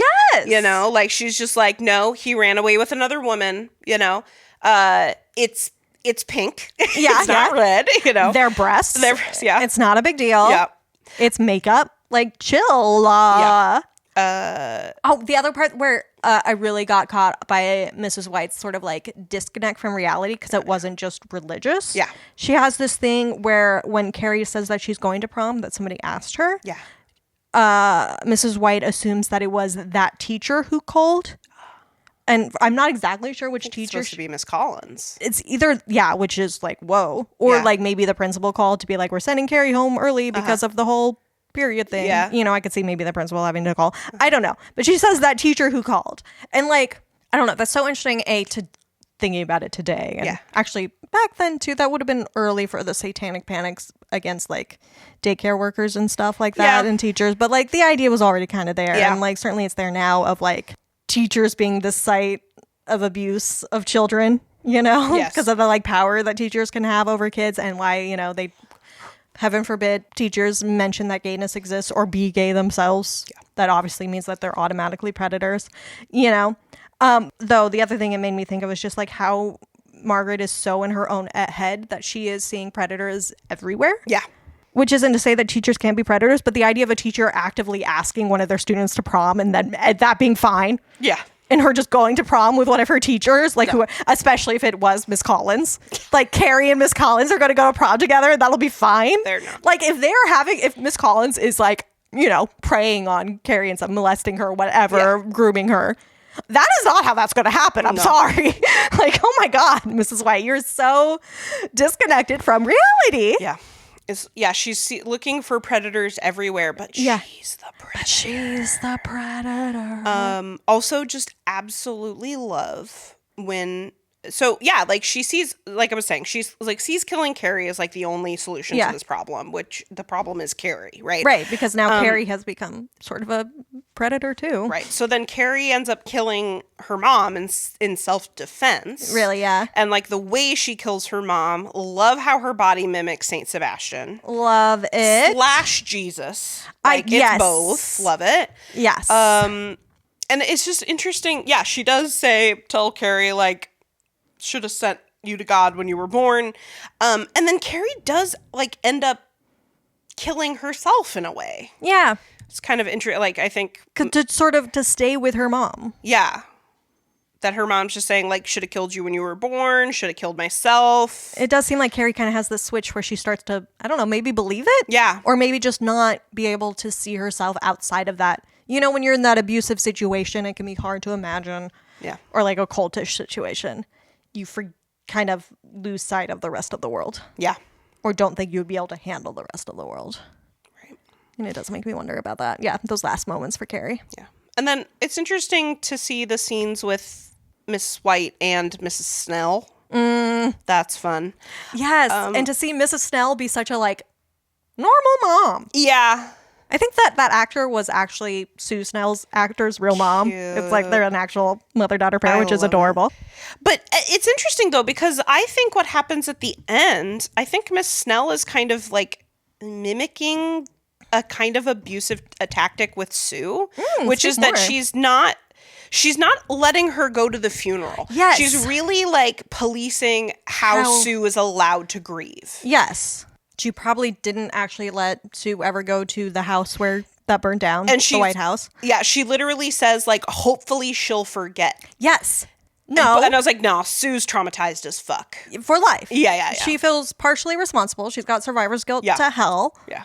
Like, those were her friends and her boyfriend and her secret love of her life. Yeah. Like, no. Her teachers. Her whole life. Everybody she knew. And now she's just supposed to go to college. Yeah. And find a nice husband and settle down. Yep, basically. God. Yeah, and so it was just like, yeah, we do see at the beginning, like, oh, Mrs. Snell does seem, like, rational. But yeah, kind of, and, like, I don't know, maybe that was a 70s thing. But it was just kind of, like, mirrors the abuse of just, like, no, you're going to stay home. You're not going to go to the funeral.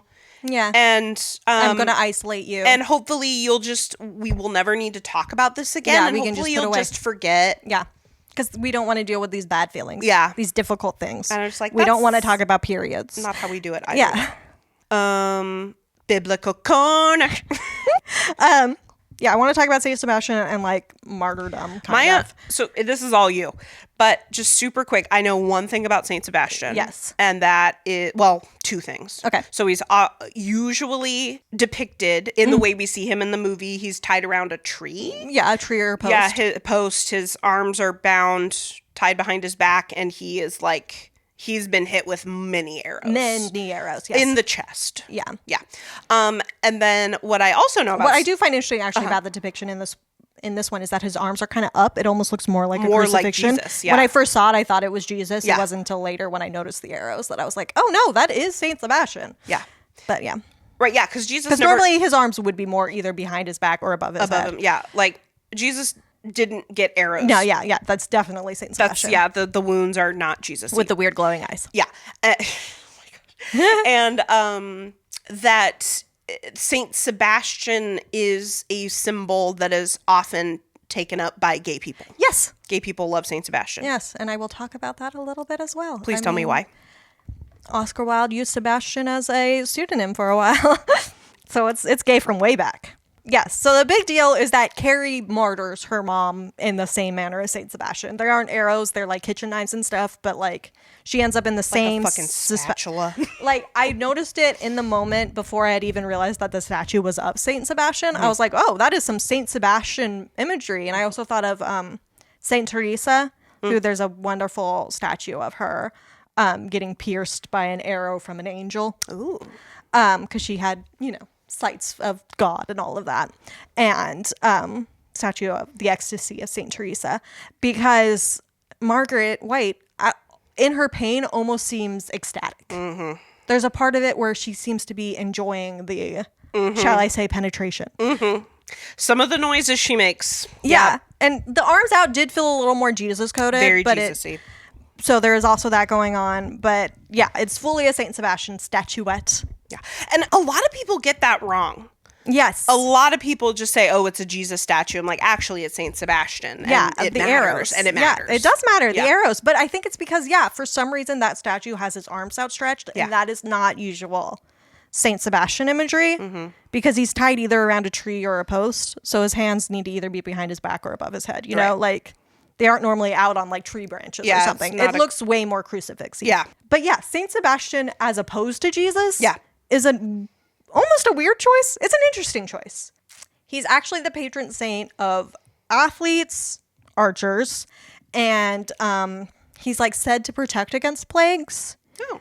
Nice Which came up more in the Middle Ages during, plagues. And so like the idea idea of like why Mrs. White, especially since she seems to be more on the like she doesn't seem Catholic in the way that she behaves, and yet her house has a lot of Catholic imagery. Yeah.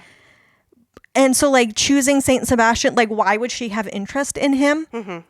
He has nothing to do with the things that she is teaching about. Yeah. Or like weird quotings of Genesis that aren't really Genesis. Like that's like Jesus would make sense to be featured prominently. Absolutely. Especially in the prayer closet. Right. Like that is idolatrous behavior to be praying in the prayer closet to a statue of Saint Sebastian, to a saint.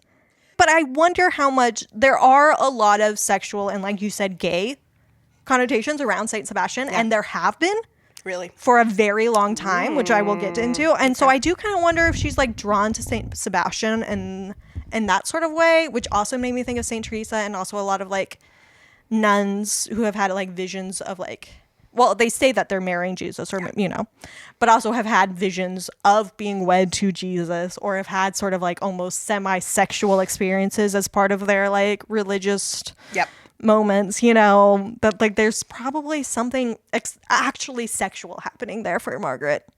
Probably. That I find interesting. Yeah. But anyway, Saint Sebastian, he was a guy. He's a real guy. He lived and died in like the 3rd century, but he doesn't show up in writings until the 4th century. And the like full accounts of what his whole martyrings, plural, was, I'll get to that isn't given until like the 5th century. So like take everything with a grain of salt. We don't have like contemporary sources. Yeah. We don't have contemporary sources for him. Primary sources. Yeah, we don't have those. Where is Saint Sebastian supposed to be from? I don't remember exactly where he was from, but he ends up a Roman soldier.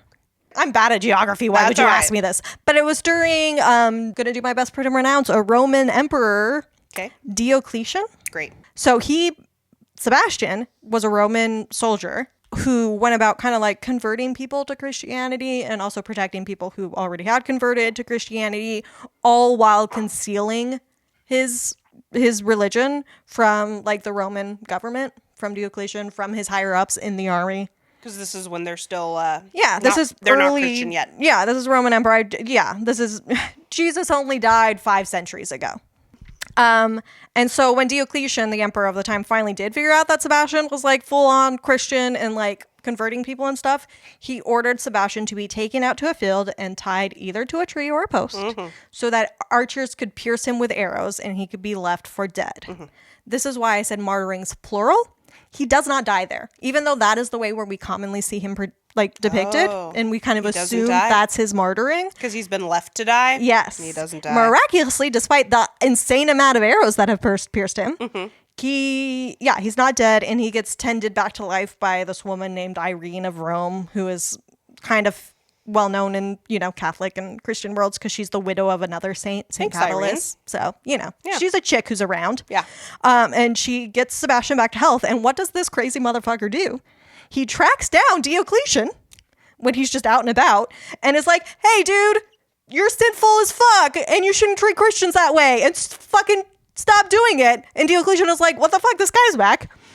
And tells his soldiers to fucking kill him and throw his body into the sewer. And be like, I thought we took care of him. Yeah. So that's how he actually dies. That is how he dies. He gets killed by he gets beaten to death. Got that time? He gets beaten to death and then thrown into the sewer.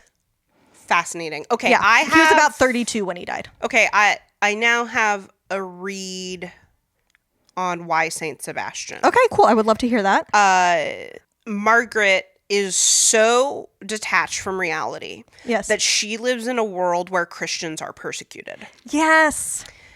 That feels right. Yeah.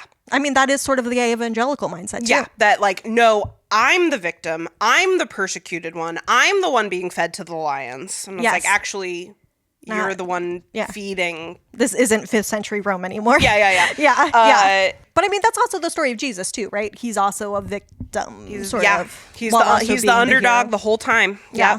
He's the persecuted one. Yep. He's the refugee. Even though he was kind of leading a bit of a... He's poor. Revolution. Yeah.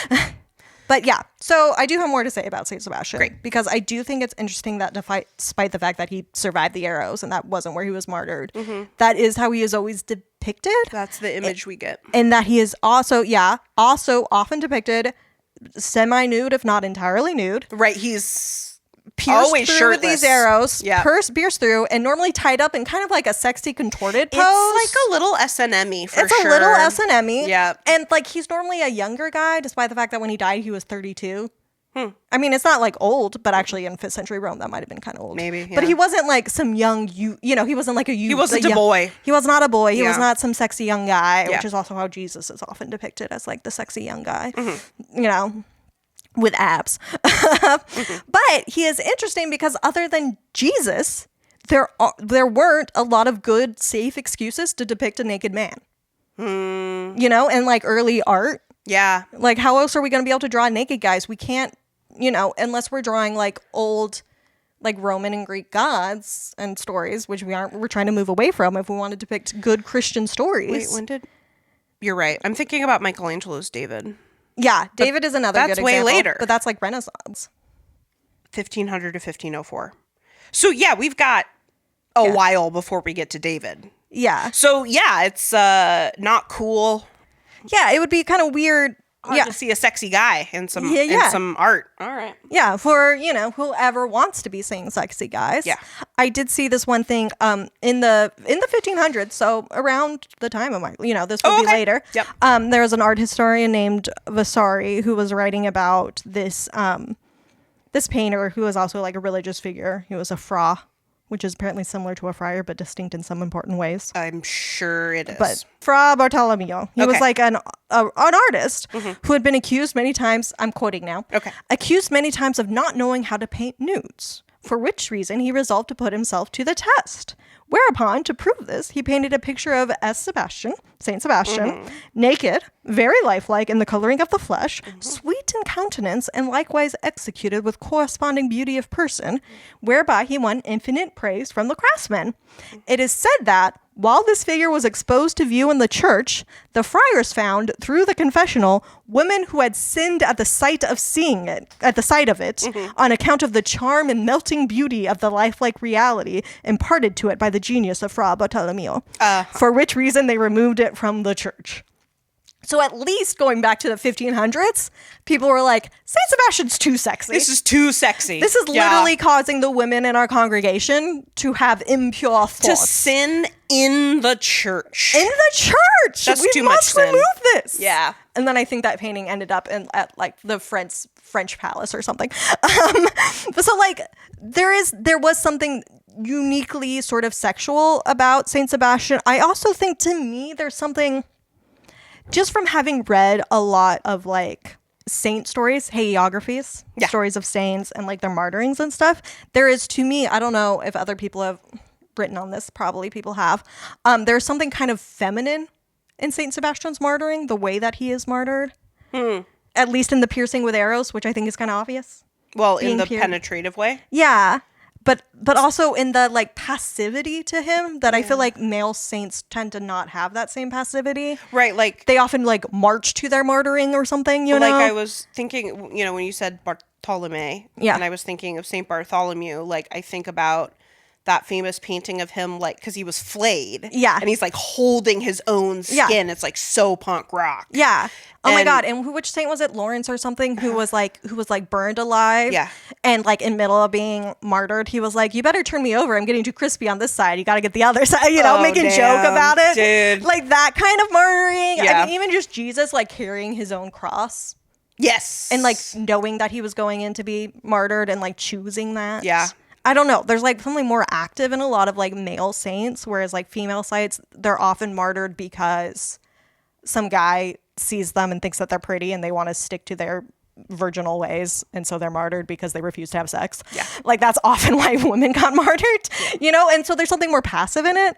And like, yeah, BDSM-y in like kinky. In like a sub way. Yeah. It's very submissive the way he's tied up. I think about the images of Saint Sebastian in my brain, and like, he's kind of a twink. He's kind of a twink, which he doesn't need to be. He's a cutie. Yeah. Like, he seems, like, a demure, like, young. Yeah. Which is not historically accurate from what I've read. And like I said, this was not when he was actually martyred.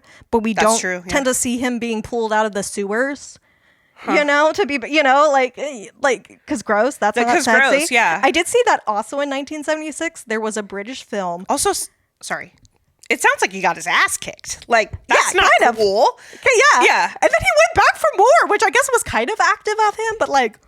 No, I mean, like, when he goes back. Yeah. To, like, tell that emperor what for, he just gets his ass kicked. Yeah, I mean, I guess it was kind of active of him to do that. I guess. To accrue that, but, like, I don't know. Yeah. Also, it was... And he was just, like, he was basically being undercover the whole time. It also wasn't one-on-one. Like, he got jumped. Yeah. That's not fair. Yeah. But anyway. No, also in 1976, there was a British film that was made entirely in Latin, which is cool of itself, about the martyrdom of Saint Sebastian. Whoa. That was, like, full of homoeroticism and intended for a gay audience. Like, it was made for a gay audience. Wow. The gayness of Saint Sebastian definitely goes back.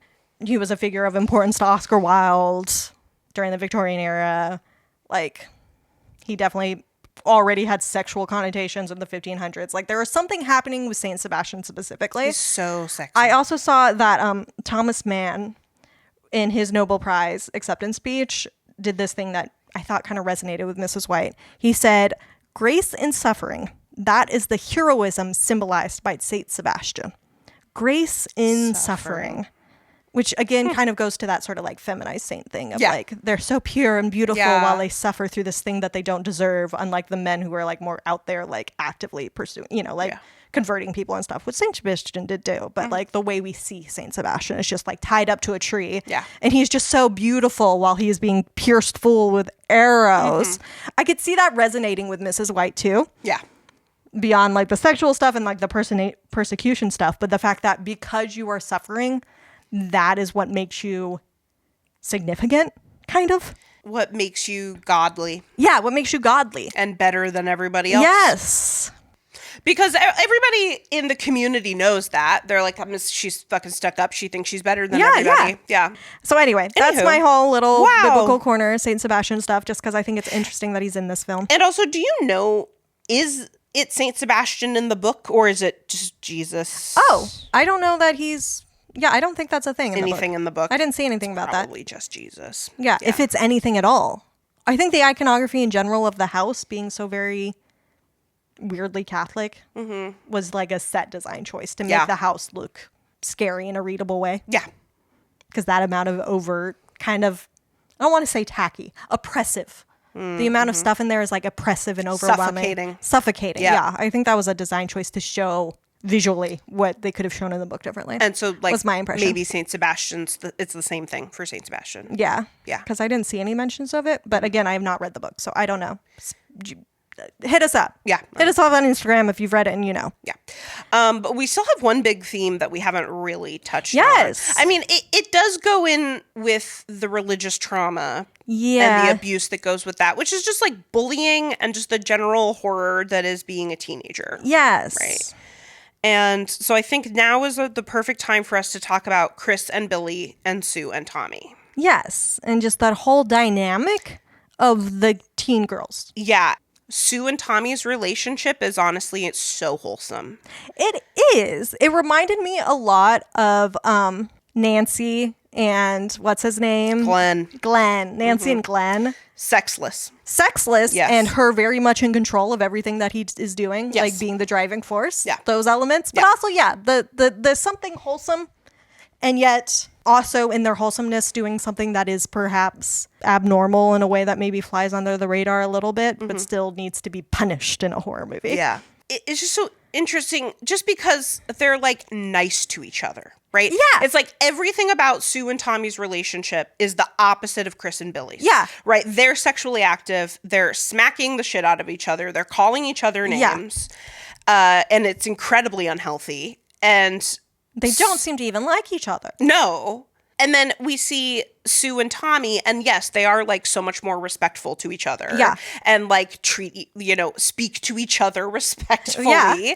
And like Tommy in general seems like a good boy. He seems to teach like respectfully. A very good boy. Like he's pretty respectful to Miss Collins too, and he's very sweet to Carrie. Yeah.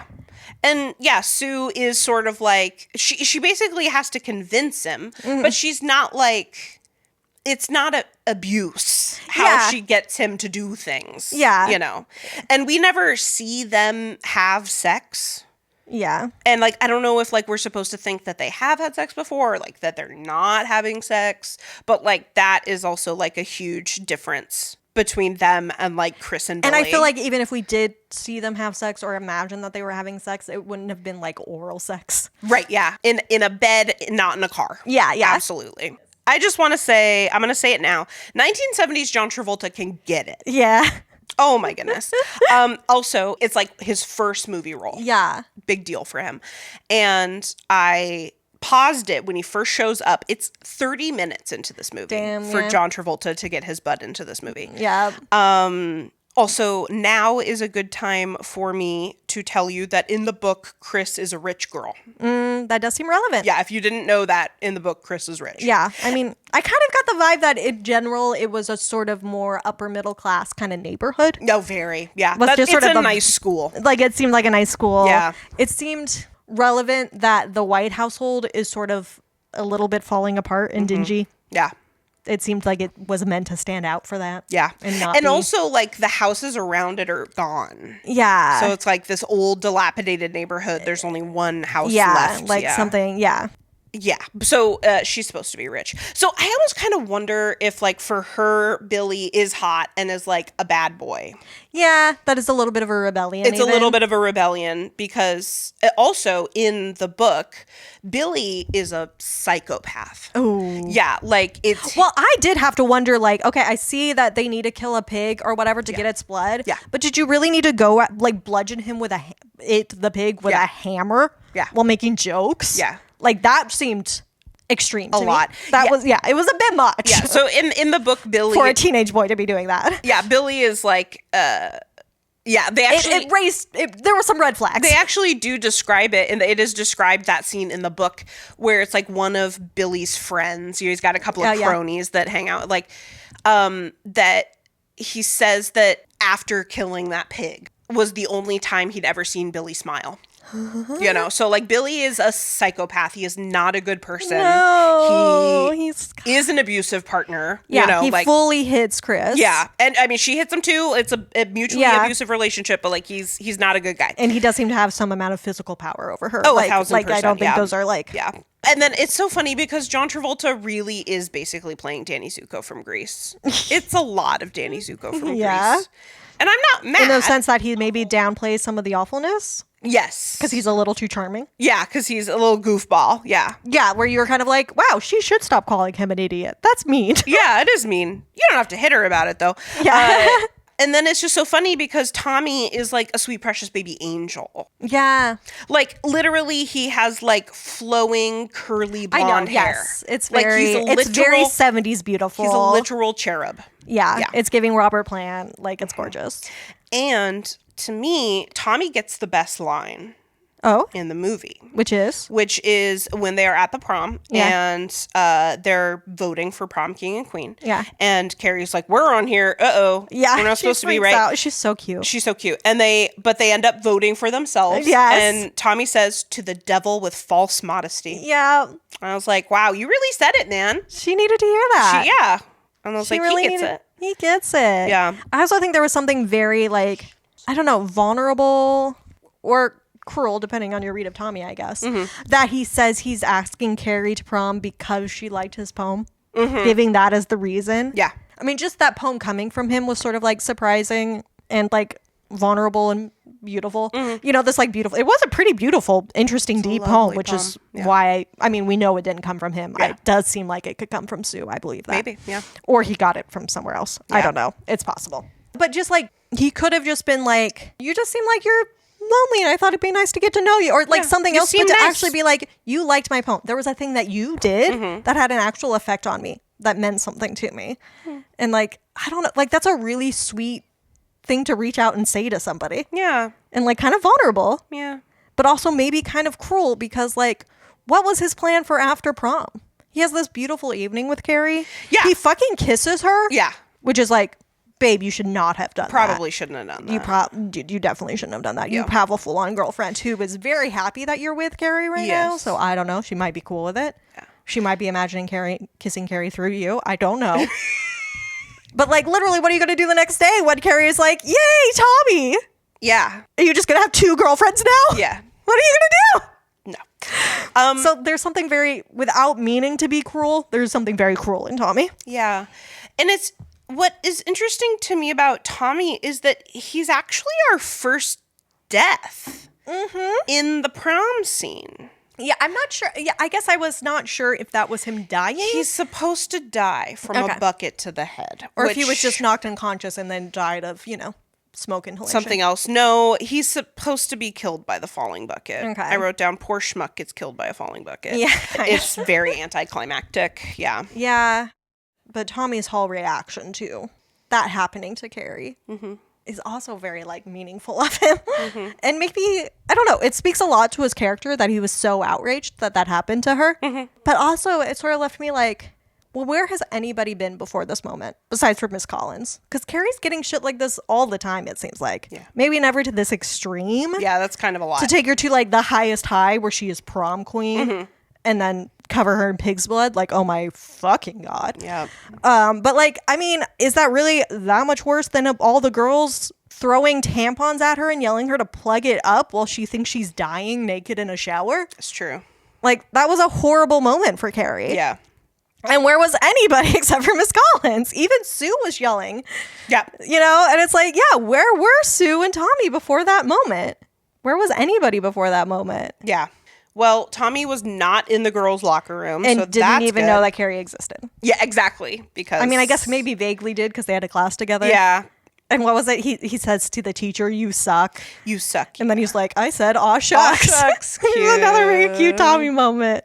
So like he knows Carrie exists, but I don't know. Yeah, it's just a lot of like even the people who aren't actively participating in her bullying are still sort of complicit in her bullying just for like nobody stands up for her. Even Miss Collins, like I said, is like, oh, just put on a little makeup. You know, she's like not really there for Carrie in the way she could be. Instead, she's more interested in like kind of punishing the bullies than she is in actually being there for Carrie in a meaningful way. Yeah. I don't know. Where are the people who are actually there looking to have a meaningful connection with Carrie and just like be her friend? Right. Like nobody's there to just be her friend. Yeah. I mean, like, kids are vicious, man. I know. I really did feel for Miss Collins when she was like, do you even know how nasty you were? Yeah. You don't. You don't even know. Yeah, you get in a hive mind, and the only reason they care afterwards is because they have to face consequences. Yeah. You're right. Yeah, which is just a week of detention. Which is it's the consequences of my own actions. Yeah, it's like, you were fucking horrible. Yeah. Oh, we didn't even talk about the fact that when Miss Collins is like, Tommy, don't you think people will look at you funny when you show up to prom with Carrie White? Carrie White? And before Tommy can answer, Sue's like, we don't care how we look. Yeah. And Tommy's just like, oh, well, I don't know. I did notice that. We don't care how we look. Yeah. Like, okay. I'm like, Sue, I think you care very much how you look. Yeah. I think part of the reason that you feel so bad about Carrie now suddenly is because you got caught bullying her. Yeah. And you don't think that's you. Yeah. You don't want to be seen as a bully. So you want to make it up to her. Yeah. But like I said, literally, Carrie has been bullied her whole life. Yeah. It seems like you've been at school with her this whole year at least. There have been many opportunities for you to be nice to Carrie. Yeah. It's only when you got caught bullying her that you decided you needed to change your behavior. Right. And thank God it's 1976 and nobody filmed it on their phone. I know, God. Which is what happens in the remake, which is very reasonable. I think it's very reasonable. Yeah. I'm like, yeah. Yeah. It's 2013. Yep. Like how it's just interesting to me how Carrie is, yes, physically, but also like psychologically tortured by her classmates. Yes. And how she ends up when she finally snaps, when that bucket of pig blood drops and she has a second, she takes her wrath out on them psychologically. With her psychic powers, you know? And it's like the kids are vicious, like high school's hell. And the staff aren't helping her either. Yeah. Like even what Miss Collins is doing. Even what Miss Collins is doing, it's like the principal doesn't even know her name. Kept calling her Cassie. Yeah. And then that teacher in the lit class scene. Oh yeah, it's like, so mean to her. Goes in on her. I know, for saying that a poem is beautiful. Yeah. And he's like, that's not a critique. And I'm like, who cares? She said something. Nobody else was saying anything. Nobody was saying anything. She gave you something. Yeah. You could have been like, oh, speak more on that. Was there any particular language that stood out to you? Yeah. Like, be a fucking teacher. Yeah, Jesus Christ. Instead of being like, oh, beautiful first Asian guys. Is that what you mean? Yeah. Like, yeah, I was very with Tommy in that moment. Like, you fucking suck, dude. Yeah, you do suck. How often does Carrie speak in class, I wonder? Probably not very. Yeah. Like she seemed like she was really taken by that poem. Yeah. Let her have her moment. It was beautiful. Whoever wrote it, probably Sue. Yeah. But this was basically my big question. When the shit goes down at prom, then we do get something that is absolutely meant to be from Carrie's perspective. Because like the lens shifts and it's like hexagonal a little. Yeah. And like that's when we see them laughing. Right. Yes. And so, but like, I'm thinking, like, is anyone actually laughing at her? Because they show Miss Collins even kind of chuckle. Right. Yeah. Which no way. And I was like, no way. Like, are a few maybe laughing? Like, and Carrie's brain is filling in that they're all laughing. Like, because before the switch happens, we do for sure see Norma, who is a fucking psycho. Yeah. Laughing her ass off and sort of hitting the people next to her like, isn't this funny? Laughing. Isn't this funny? Like almost like she's trying to encourage other people to laugh. Yeah. But because that's like the goal. But they seem sort of like they are quiet next to Norma. Holy shit, what just happened? And it's a real switch because I think Carrie is imagining everybody laughing at her. Because I mean, before she leaves for prom in that conflict with her mom, she says they're all gonna laugh at you. And that's what keeps going in her mind. Yeah. And so I was just wondering that. I'm like, how many of these people are actually laughing? Are any of them even actually laughing? Especially since we know we can sort of see up on stage before the bucket falls, Tommy being like, what the fuck? Yeah. Basically, I don't know what exactly he says because we just sort of see him mouthing things. But he looks genuinely outraged and he's like, who the fuck did this? Yeah. Somebody help her. Yeah. Like he's reacting in that way. You have to imagine Miss Collins is reacting in a similar way since, I mean, the moment she saw Sue was there, she was like, Sue, you're out of here. Because I think that this is part of a prank against Carrie. Right. Like, so there's no way that Miss Collins would not be trying to defend or take care of Carrie in that moment. She would not be laughing. No, I don't think the principal would be laughing either, even though he doesn't care about Carrie, because that's a huge fucking incident. That's a lot. He would be like, fuck, now what do I got to do? That's a biohazard, like, yeah. That's a whole thing. That's right. It's because Sue does notice the bucket. Yes. And the rope. And is about to try to do something about it. And then Miss Collins is like, no, drags her away. Yeah, and like, that's why Sue was saved. I don't understand. That's true. But I don't understand how Sue is not like, not me. I think she is trying to say it. She's trying, and Miss Collins is just not hearing because she already doesn't believe. And she doesn't think that Chris is there. So she sees Sue as a bigger threat. Yeah, because, I mean, Well, Carrie's at prom with her boyfriend. Yeah.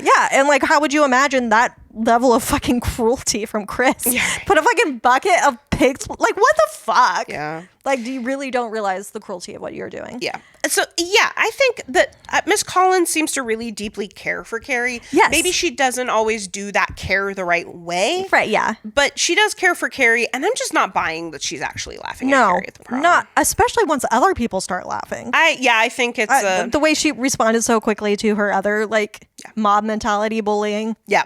Also, especially with...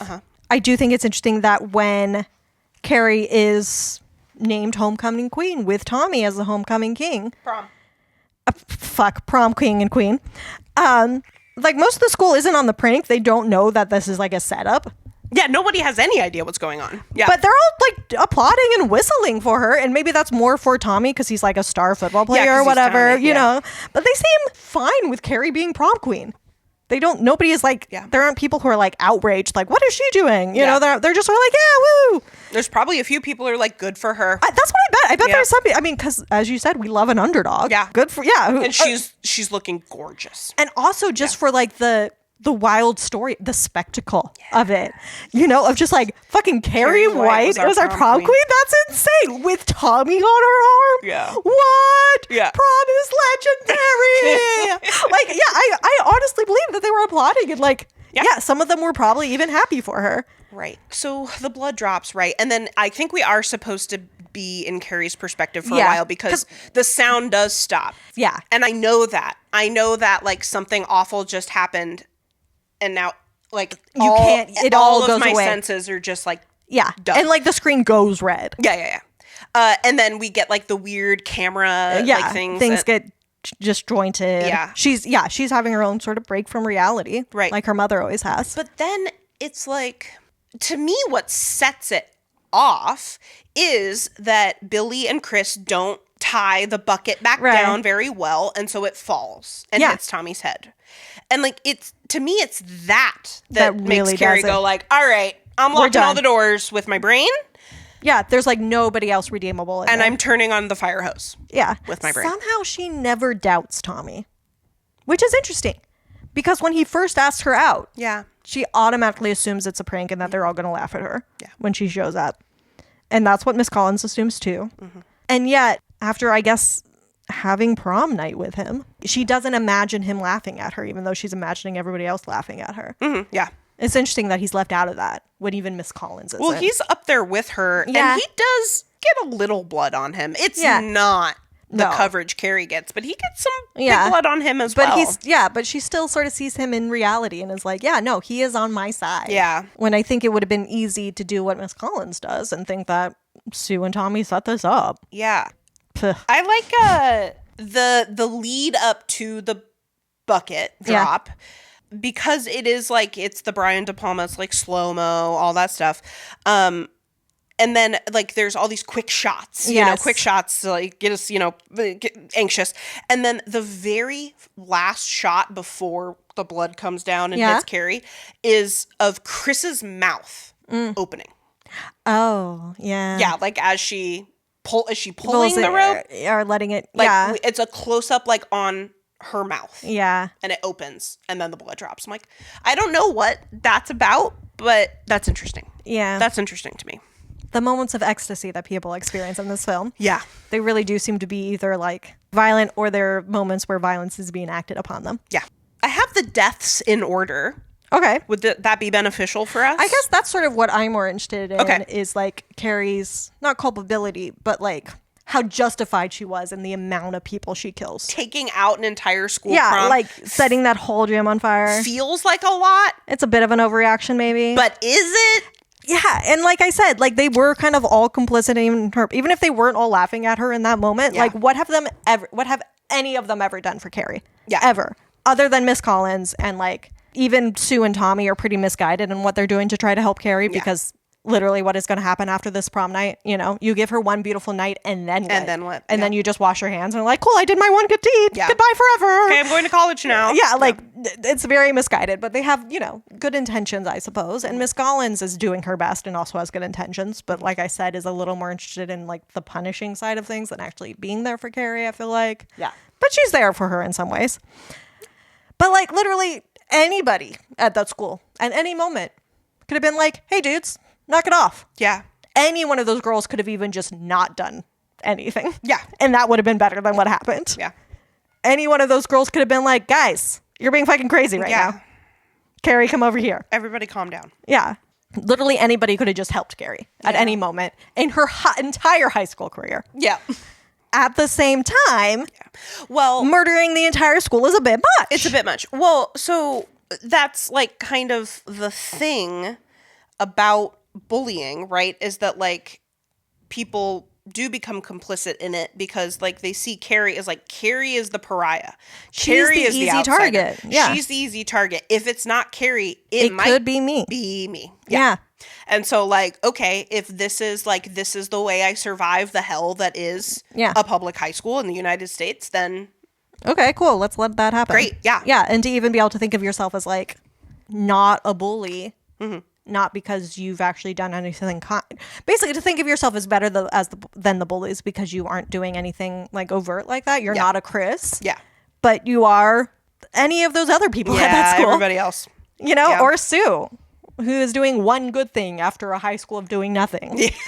And it's not even that good of a good thing. Yeah. And it's a cycle of violence thing. Yeah. Hold on. I'm trying to think of like the death order and if it's or significant. So Tommy first. Pig and then Tommy. Oh, you're right. R.I.P. Pig. You're right. The animal death is our foreshadowing again. You always gotta have it. Yeah, but at least they didn't accidentally hit it with a car. It was a very intentional murder. Very intentional. Much better. And then the fire hose turns on. And I think that's what gets Norma. Norma gets taken out by the fire hose, which is an interesting...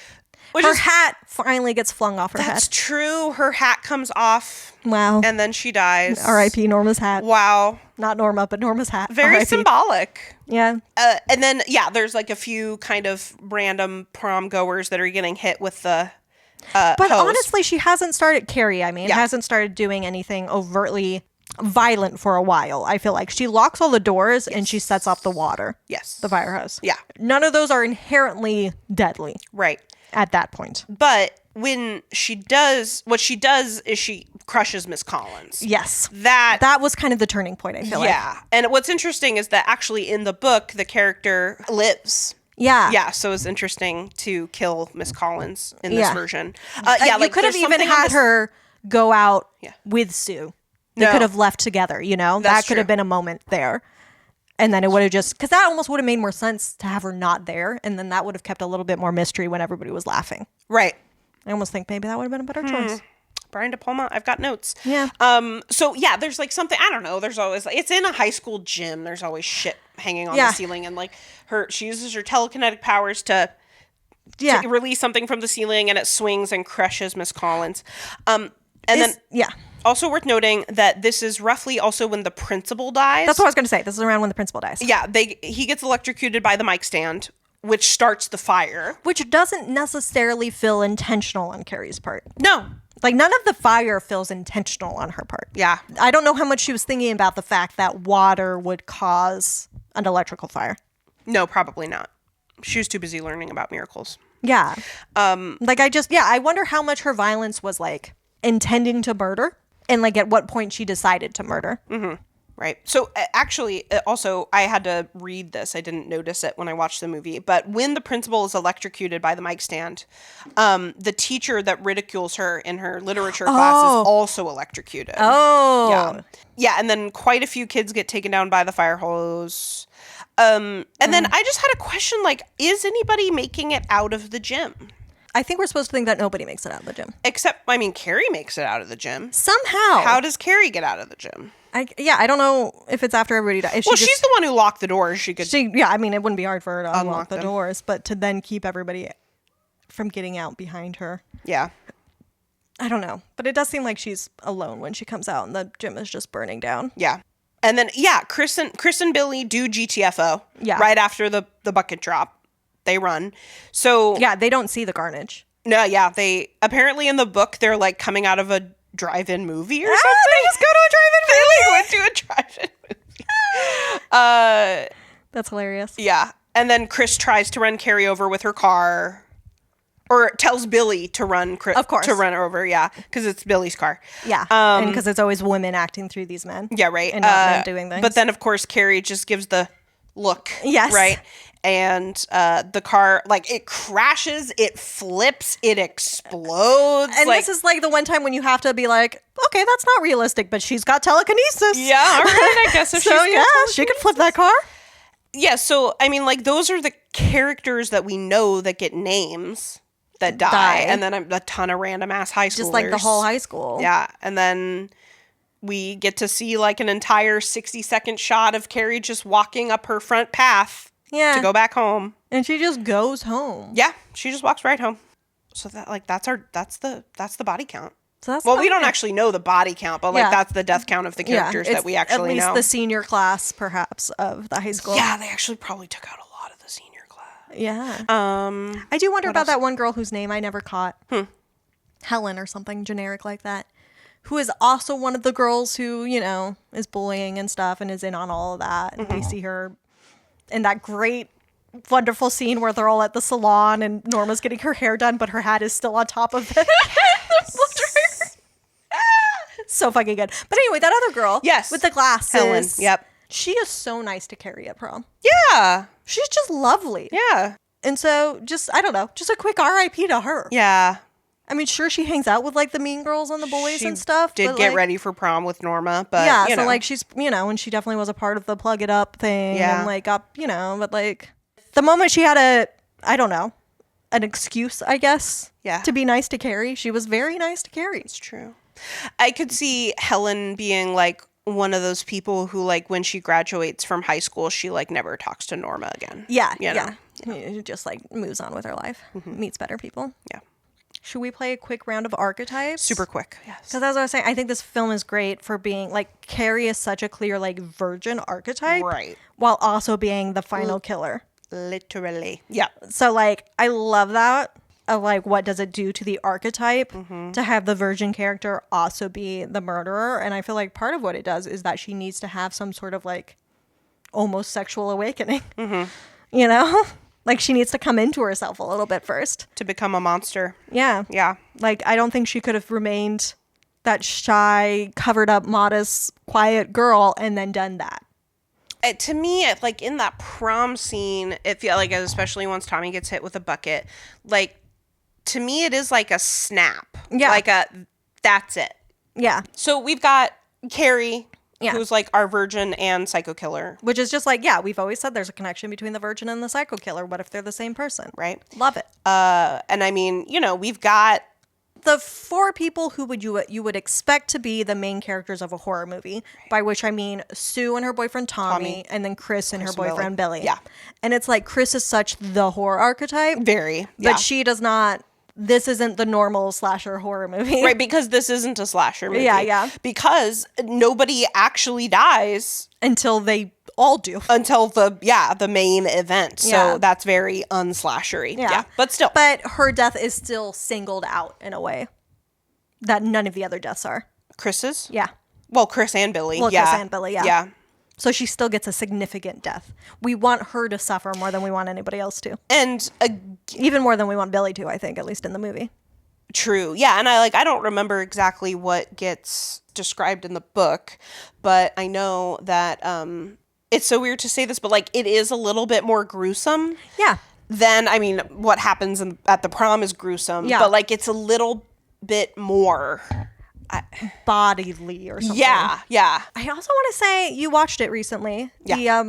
the 2013 or whatever one, isn't Chris's death like, don't we like see her crash through the window of the car? It's so cool. And it's like super bloody. Yes. And that's a good horror death. That's good. And Carrie does get a little bit more involved with it. She literally like cracks the street open. Yes. Yeah. I remember watching that. Yeah. I remember that scene in the and then being like, oh shit, yeah. They crash into something and they show the guy. I was like, yes. I remember them really going for it. So, I mean, it feels kind of obvious then that Tommy would be our jock character. He's an athlete for sure. Because he's like the star football player. Yeah. In like a slasher movie, you could see him being a driver of the plot, but in this one he isn't because this movie isn't about him. Yeah. Sue's the driver of the plot. Yeah. More than everybody. Do they like share athlete? Maybe. I mean, it's weird because Sue should be the virgin. Right. Of a slasher. Like I said, she's very Nancy. Which also could make her maybe a scholar. We do see her studying. That's true. I was like, okay, well, if Tommy is the athlete, then I might go Sue for scholar. Yeah. And then that leaves Billy as the fool, which feels like the right archetype for him. Yeah. While also, though, we have to acknowledge that he is, like, him and Chris are also kind of the villains of this film. They are, yeah. And, like, you don't really have a fool who's a villain. Yeah. You do have him sort of, like, other side of the tracks, maybe a bit rebellious. Mm-hmm. Sometimes we can have that kind of fool who's like maybe drinking on drugs and stuff, you know, that kind of like edgy fool. Right. But to have him be like cruel like that, like just full on bludgeoning a pig. Yeah. That's like out there for a fool. Right. And physically abusing his girlfriend. Yeah. That's a lot. Yeah. But he also is literally called an idiot. He is an idiot. Yeah. So yeah, I love that for him being a fool. Yeah. And well, yeah, because he does do that. Because like, the scene where we are introduced to him a half hour into the movie, his friend's like passing him a beer. Yeah. And he's like drinking while driving. Yeah. And it's like very fool behavior, right? And then of course he tries to hide it when he sees the cop and it spills and it's a whole thing. And I'm like, yeah. So yeah. No, and I think I only really wanted to play archetypes for this movie, despite, you know, once again, it's not a slasher and stuff. Mm-hmm. But just because, I think it's interesting what it does to the archetypes when the virgin is the killer. Mm-hmm. How that also then has to change the other archetypes. Yeah. And like one of those ways is that the fool and the whore need to be a lot more vicious and the jock needs to be a lot more passive. Yeah. And like at the whim of the scholar who's like actually controlling things. Yeah. That's kind of why I was thinking about Sue as the scholars. Like, yes, we literally see her studying. Yeah. Yes. But like she is thinking about things. She is planning things out. Yeah. She's got the plan. Yep. And then Tommy's just there to execute it. That's his job. Yep. That's a way better read than just thinking of Sue as the virgin. Yeah, which is what she would normally be. Yeah. And Carrie is just a psycho killer. And she is the final girl. But that's true. She does survive. She is technically the final girl, but she doesn't feel like a final girl. No. Like she wouldn't be in a final girl bracket. No, I wouldn't put her in there, no. No. Yeah. She doesn't have final girl behavior. She just is a final girl. Yeah. She doesn't even have Dewey. She just survives. Behavior. Yeah. Yeah. So this has been Deep Thought Shallow Plots. Join us next month for our spooky season edition. Oh, we're going to watch something that I'm really scared of. Yeah. What are we going to watch, Katie? It's not Hostel. No, we're not going to watch Hostel. What's it called? Saw. Yeah. I'm not going to make you watch Hostel, but I am going to make you watch Saw. Okay. Saw. I was like, I don't know. What are those ones I haven't watched because they seem gross? Both of them, yes. We are going to be covering the very first Saw I've heard it's very good. Yes. And compared to the rest of them, not bloody at all. Oh. Compared to the others. Thank you as always to Sound Guy Matt. Check us out on Instagram and on YouTube. I put up a very good Killer Cats video that I put way too much work into, so please appreciate. Featuring the Deep Thought Shallow Plots cats, yeah. And until next time, they're called breasts, mama.